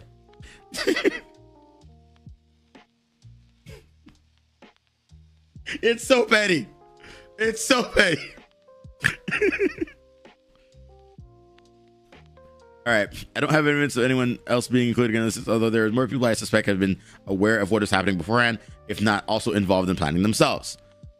I do not believe anyone else who was mentioned in Nano's document were involved in all the planning of anything beforehand, including Cotton, Silverrail, and Spite, as Nano's document states. Their names were censored because none of them gave their consent for them to appear before it was posted. Seeing as they all made it known their names were the ones censored shortly after, they must have only been contacted very shortly before it was posted.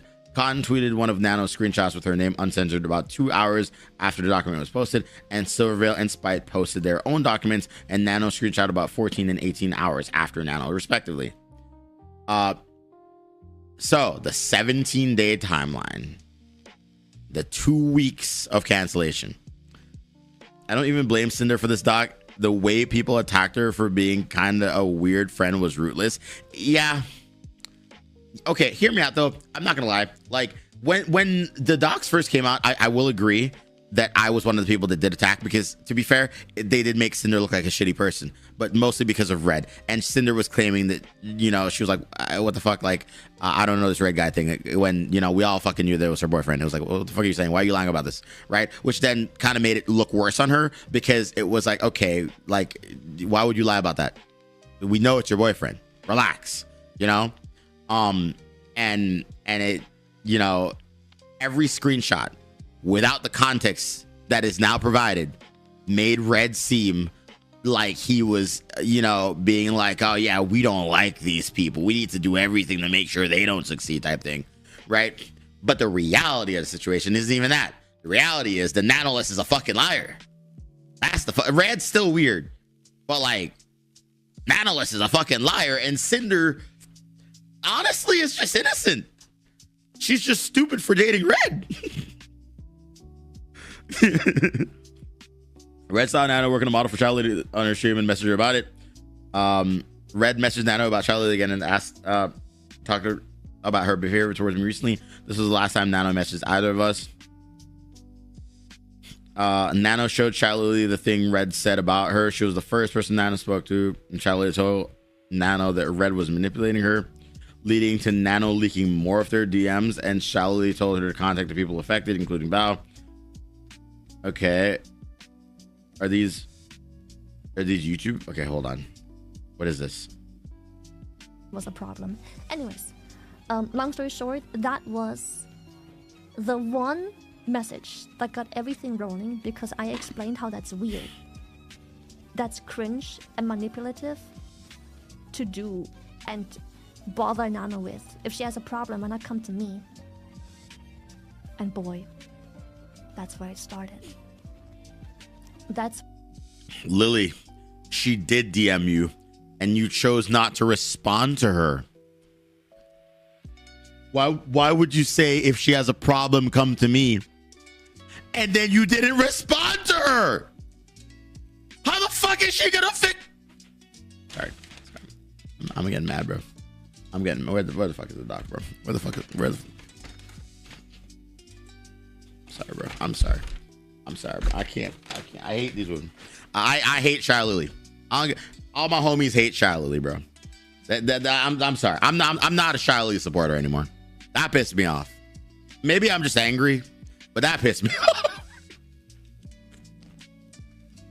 All right, drink your coffee.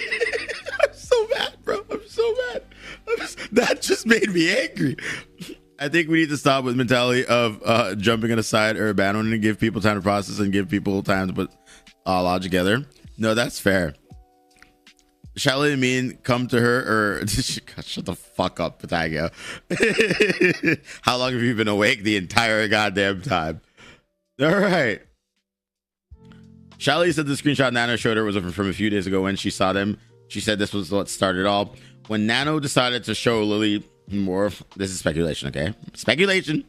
When Nano decided to show Charlie more of her messages with Red herself, or Charlie actually asked if Red said anything about anyone else, I can't say for certain, but can't rule out the possibility of how much context her messages Nano showed to Charlie is unknown. Charlie convinced Nano that she was being lied to and manipulated. Charlie could have also constructed Nano to end contact and cut ties with Red and she warned without continuing lie and manipulation if she didn't.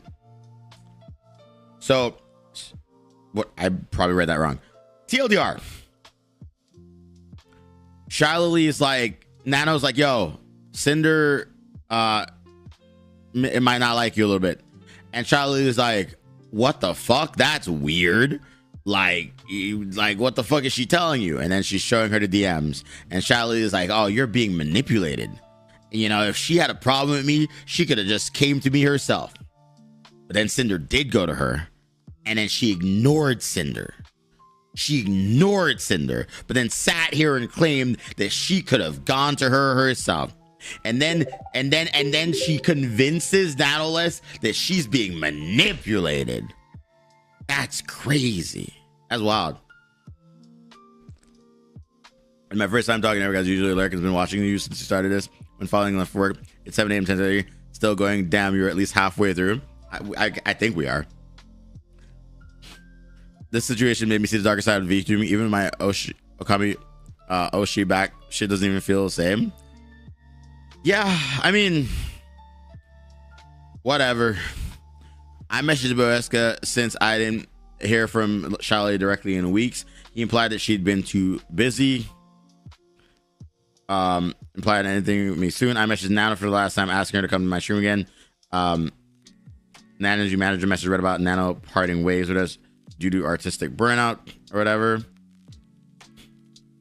Red messaged Akira again for clarification on what happened to Nano.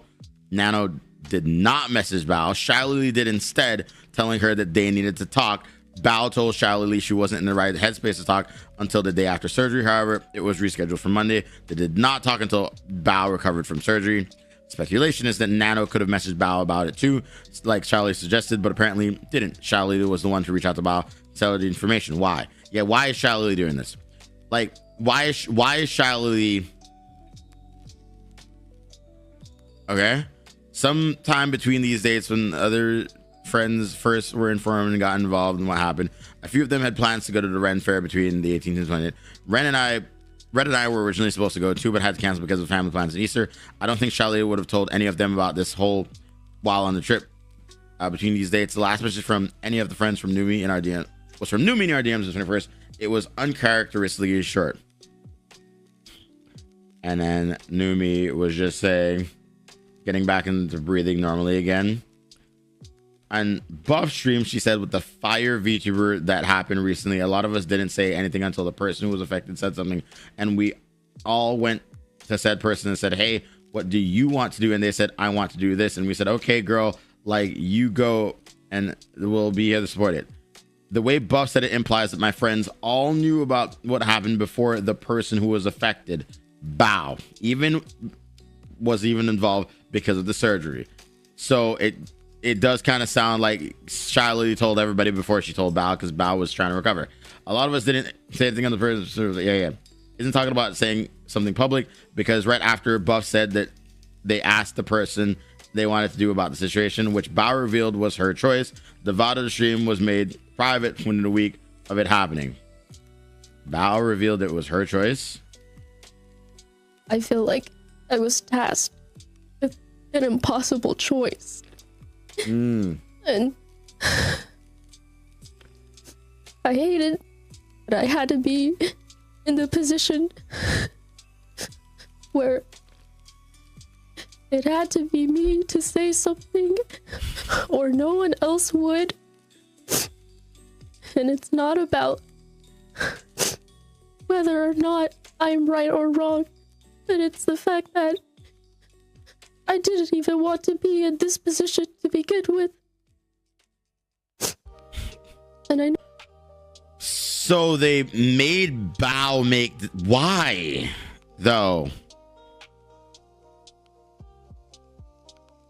Bao being the one directly affected. Hold on, pause. Hear me out. You know how shit this fucking is, though? Realistically speaking, right? Nanoless, you know, says all these lies, right?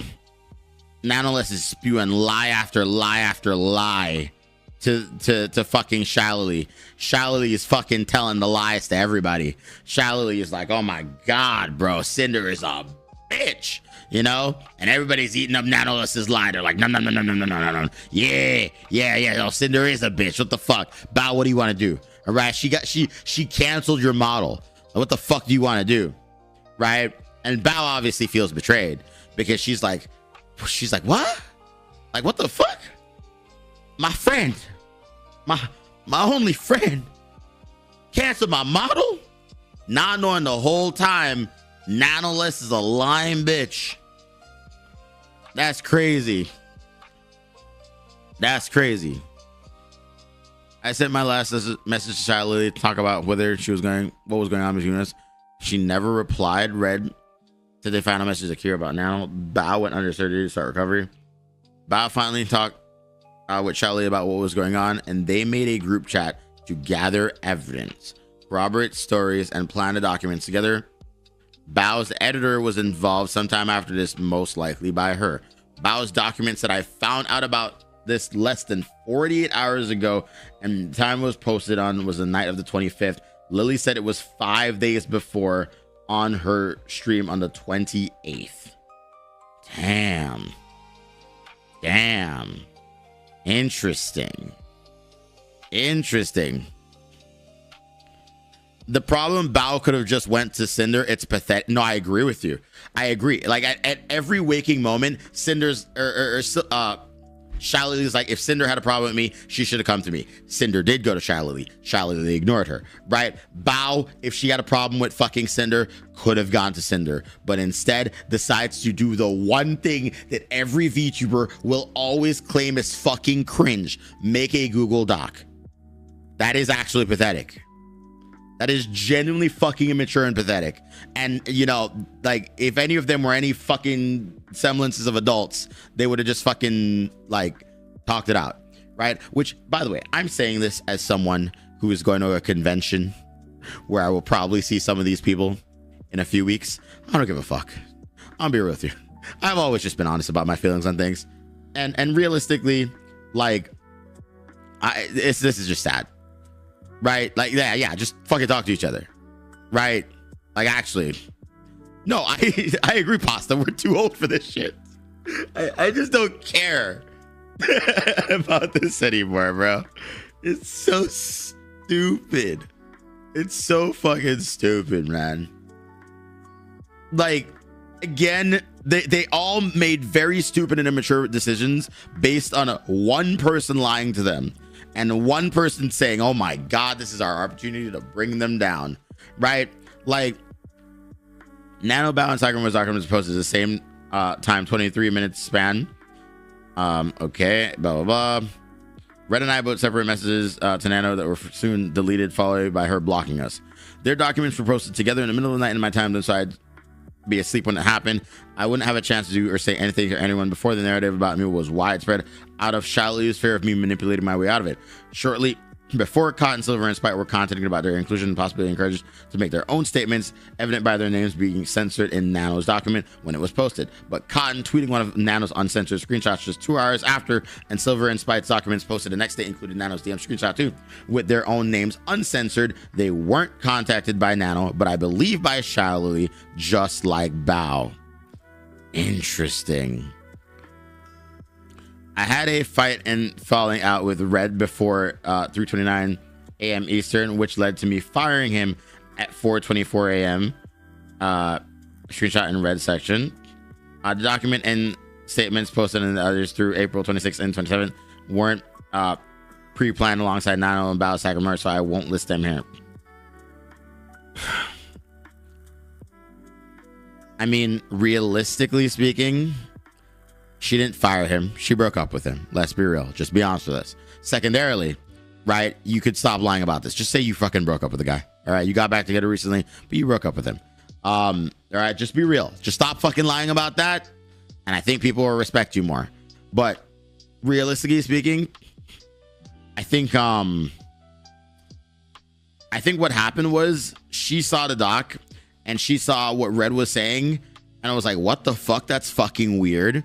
And just shouted at him, gave him no way of giving her the context, kicked him out. Right? Just kicked him out. You know? And then by 4:16 a.m., she made her apology, which was the dumbest apology on the planet, as we all know, right? Because she did it out of anger and frustration, and was like, I have gotten rid of Red, you know, which I'm gonna be honest with you, we all thought that was stupid back then, but in hindsight, that was probably the smartest thing she could have done. With all the context we now have, we know that he is actually a part of the problem. He is an incompetent motherfucker.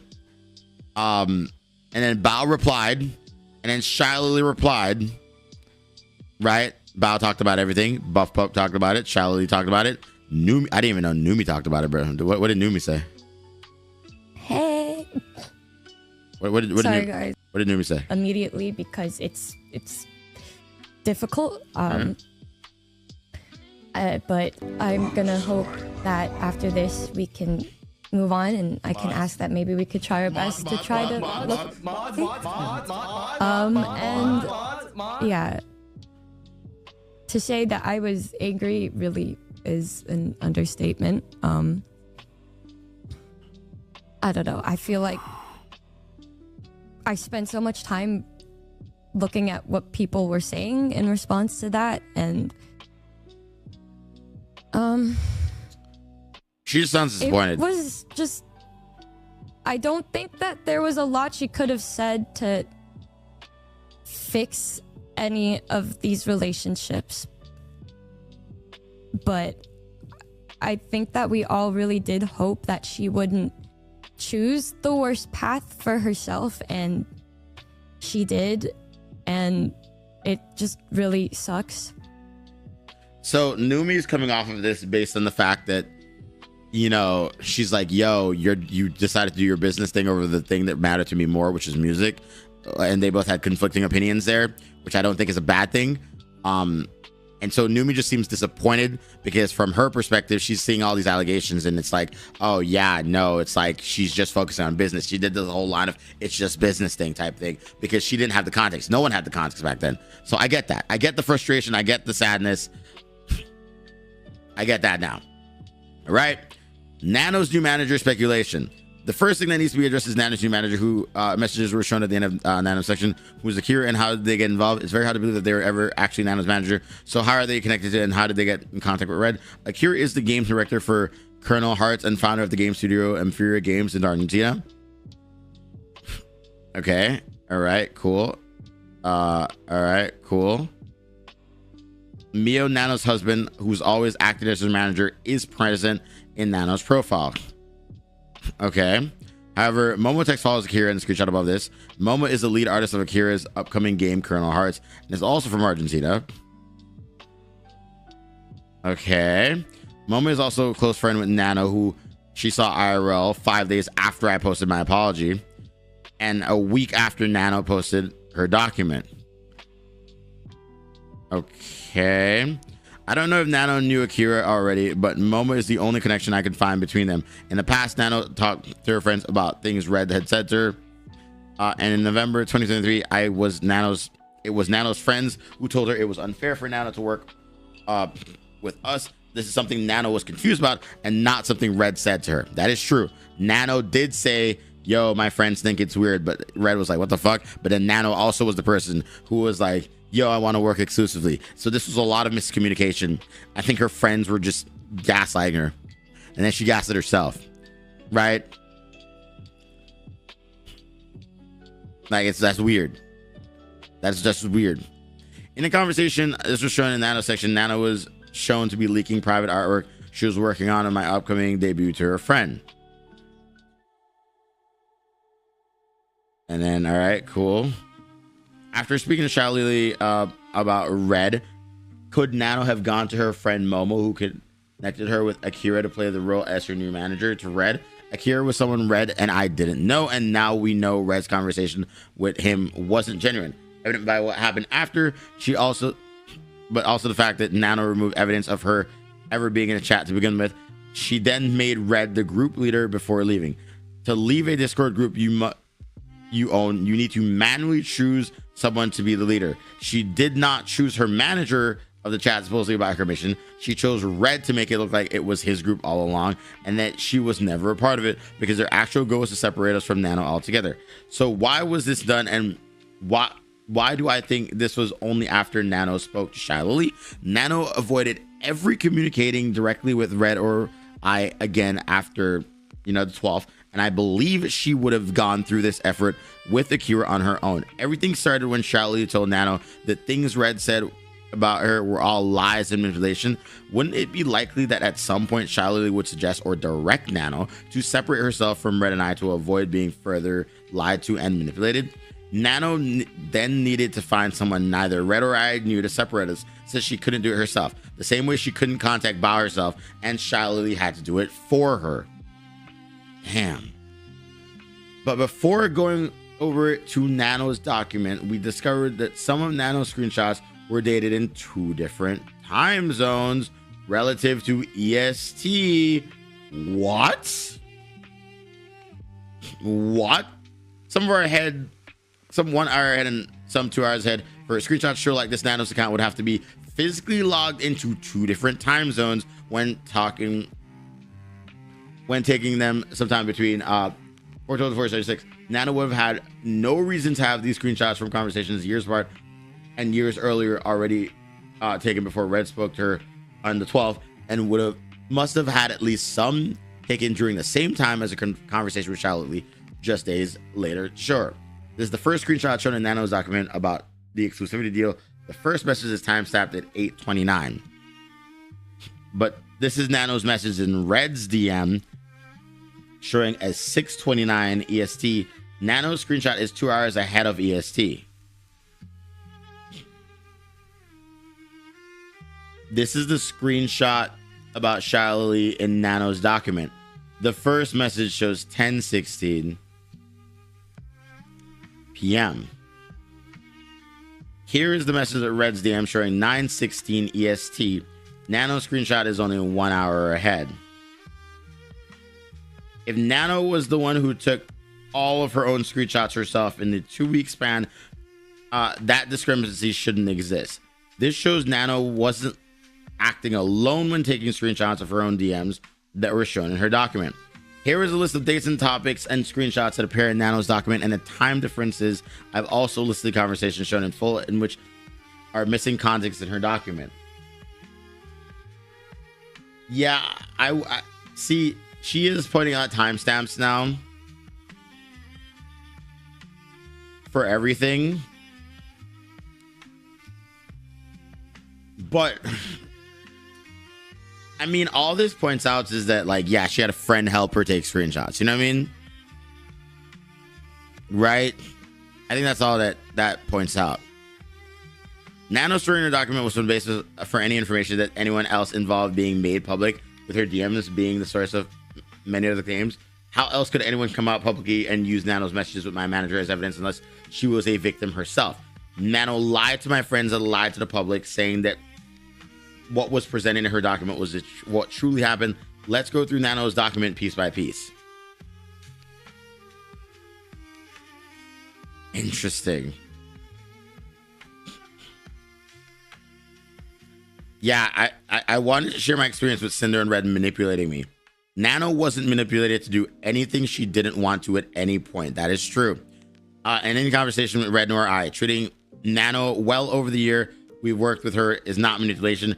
Red gossiping with his friend Nano about drama and his feelings towards other people without asking for anything in return is not manipulation. Red expressing his opinion without asking her to make any changes in her work is not manipulation. Both of us sympathizing with her point of view on different occasions is not manipulation. Red reassuring Nano about her wanting to cancel models, no matter who it was, is not manipulation.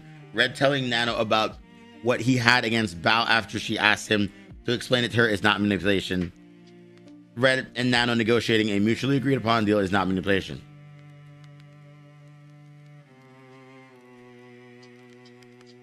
I'll admit,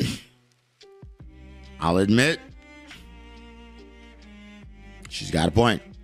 Using me. Nano was never used. She was cherished and work partner and a friend for both me and Red. We both did everything we could for her, and we praised the countless times and treated him no friends. Dragging me into drama. Nana never had a problem with Red gossiping to her about drama. She had no problem talking about drama about Bao in January or about Shalily in April. Nano herself says that she didn't care about Bao and Cotton. Is crazy. The only person Nano got tired of hearing about and wanted nothing to do drama related was Silverville because of her own relationship with her. While sabotaging and slandering her and spreading lies about people I thought were her closest friends. Damn, bro, she's breaking down every line. She's breaking down every fucking line, bro. The only person Red had a hand in sabotaging was Bao. This is true. When Nano offered to him that she canceled Bao's model in exchange for paying her her own model, he didn't go into the conversation with Nano looking to have anything canceled with Nano.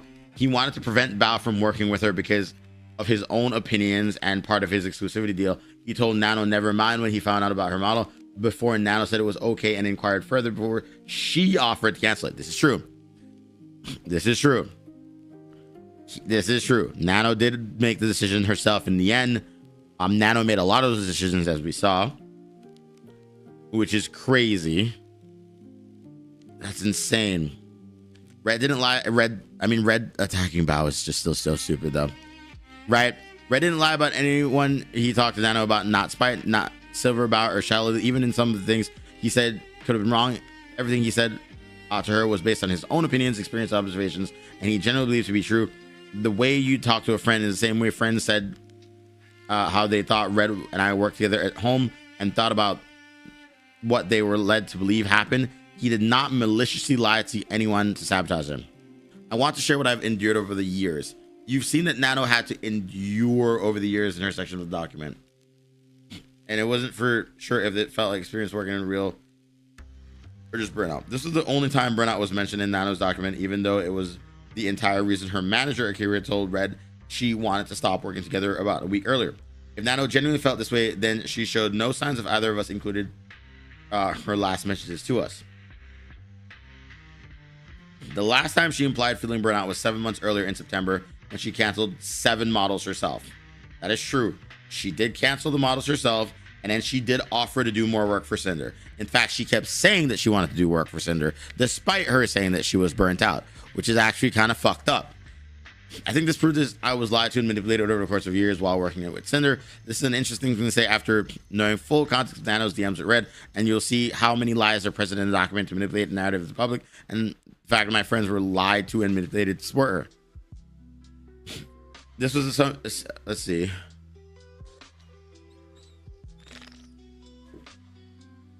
This is where she said she had no reason to believe that Red was acting without Cinder's consent. Look at those times and dates. 1 2 hour difference. Argentina doesn't have daylight saving times, which matches EST daylight saving changes. She claims images in Nano's doc of Nano exposing Cinder. Why would she have screenshots from Cinder? What? Oh, you guys talking about the time zone thing. My bad. This was an assumption made to pin all the blame on Red's words on actions on me, and there was no way Nano or anyone could definitively say that in every single instance this was the case. It's not true. The only evidence shown to argue this case was 3 total screenshots of my DMs with Nano that were from 2 conversations about 2 years apart from each other, where I was told more or less what happened between her and Red beforehand. Nano's entire document purposely refers to both Red and I as one through it to push the assumption necessarily to the narrative as fact. As an excuse as to why the document was written like Nano would, and evidence that she did not write or put it together herself. Ooh, she got, yep, that's true. She did say native English speakers helped her with it. Below you'll see that what's presented in the Nano's document is what happened regarding Bao, not by talking about herself or the alleged abuse she experienced or what happened first chronologically. Nano is on record saying that she doesn't care about Bao, and it's so puzzling why she chose to do this herself.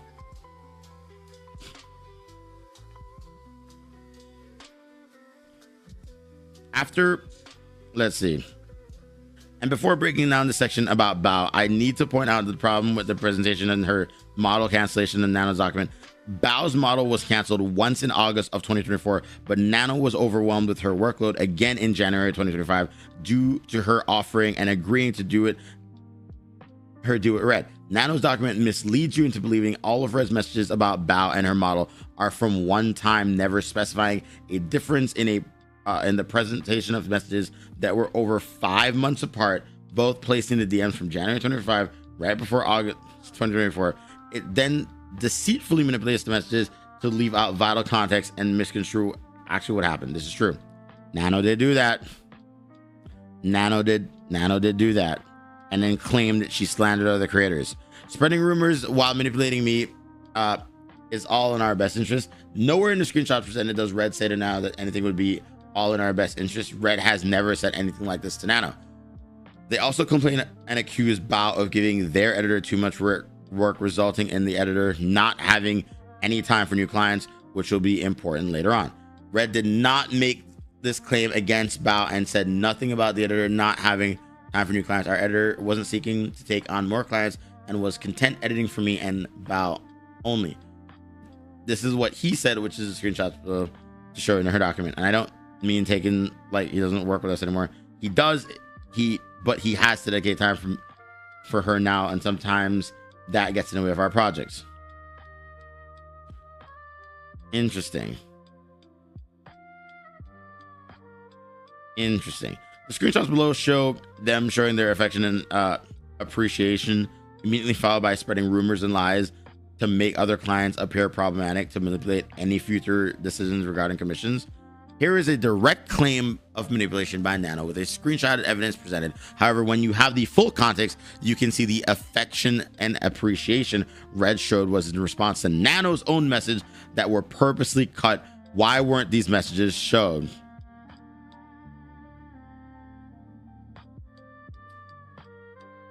That's so interesting.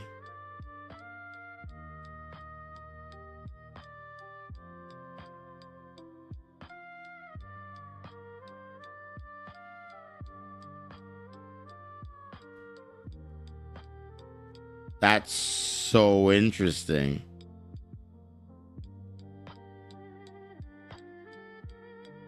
She did. Oh my God. She did cut her own message out. Bro, that's such fucking snake bullshit.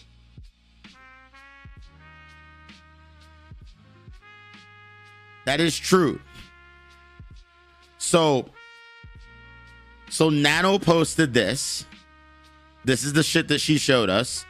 In between that, she literally talks about how she rather work with Cinder than Bao, but doesn't give the context in her fucking like doc.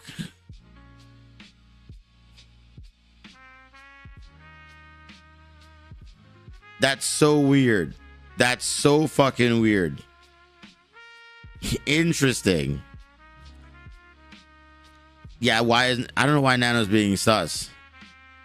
But yeah, when you see the full context in like the screenshot like here and like in the fucking pages up above, I mean, honestly, yeah, we've already read this conversation like 5 fucking times, right? Nanoless is a fucking liar. We know this is a fact now. And she purposely cut that shit out of the conversation just to make it seem like Red's a shitty person.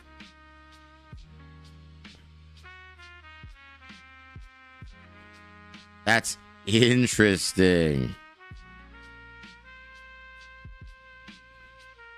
And she even cut out, yeah, that's so fucked up. Nano cuts out the part where she's like, I'll cancel my model with Bao forever. That's so fucked, dude. Interesting. This is stuff I'm talking about. The first doc was the problem, and look at the discrepancies. Yeah. How else do you build a narrative if you're going to give discrepancies contradict yourself. Sorry, I read that so wrong. What is presented next is a screenshot from over 5 months prior in August of 2024 where Bao's model was canceled the first time.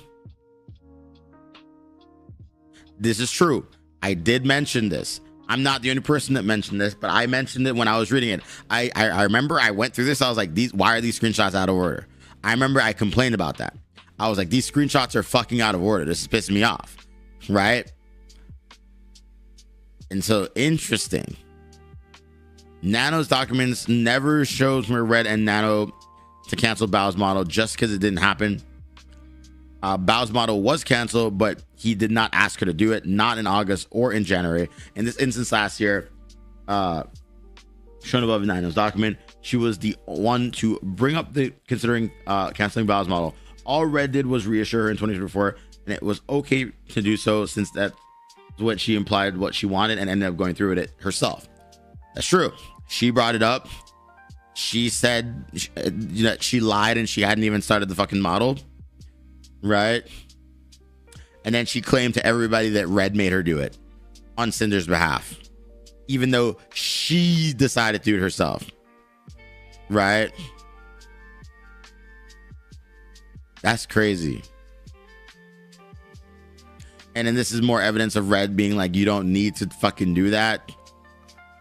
And then, you know, Nano's like, I'm really down on working with people. I'm not really down on working with people that Cinder doesn't want. like what sort of weird, crazy bullshit is this? That's so weird. That's so fucking weird, bro. It was sending me that Red contacted me specifically to check on me canceling the model I had planned with Bao. Red contacted me to check on me canceling the model. Yet she's the one that brought it up. Important stuff to learn. Thank you, Red. Yet she was the one that brought it up and said, I would cancel my next models if I didn't feel already committed to them. Do you think Bao would kill me if I canceled her? I'm thinking about it. That's insane. Bro. That's insane, bro. We've been nanoozled. It's so funny. I knew this was fishy. Need my 2 cups of coffee. Well, here's the thing, though. Sure, Nano did lie about all this stuff in her doc. But realistically speaking, I think it is important that we remember that there is a high chance that Shyla Lee told her that she was being manipulated, thus unintentionally manipulating or intentionally manipulating her, because we can also point out that Shyla Lee is a snake in this regard, saying that she could contact me if she has a problem, but also in the same vein ignored her when she contacted her, right? So, like, realistically speaking, you don't get snaked into editing a picture to make you look better. I mean, I guess Nano, like, either Shyla Lee somehow said we are gonna take Cinder down, or Shyla Lee was also lied to. And I think what makes the most amount of sense here is that Shyla Lee was also lied to. I don't think I have enough reason to believe that Shyla Lee is an evil mastermind, but I have more of a reason to believe that Nanoless lied to Shyla Lee, got caught up in her lie, kept lying to Shyla Lee, and then fucking, you know, the lie got so big, and when Shyla Lee was like, we gotta say something about this, right? You know, was like, nah, Nano, we're making a doc. I'm gonna help you and shit or whatever. And then they made the doc with the screenshots that Nano provided. You know, like, these are the screenshots that Nano provided. So maybe Shyla Lee also just didn't have the full context, for all we know, right? Like, either Shyla Lee is a evil, terrible human being, or Nanoless is a fucking pathological liar, right? And like either one of them is bad, you know. Your point of contention is how does Shiley have control over Nano? That's fair. So like, it's more likely that Nano let's just lie to Shiley. I think is the fair statement to make here. That she just also lied to Shiley, and Shiley just went with what Nano said. Granted, Shiley is still a bitch for saying, "Oh, she should have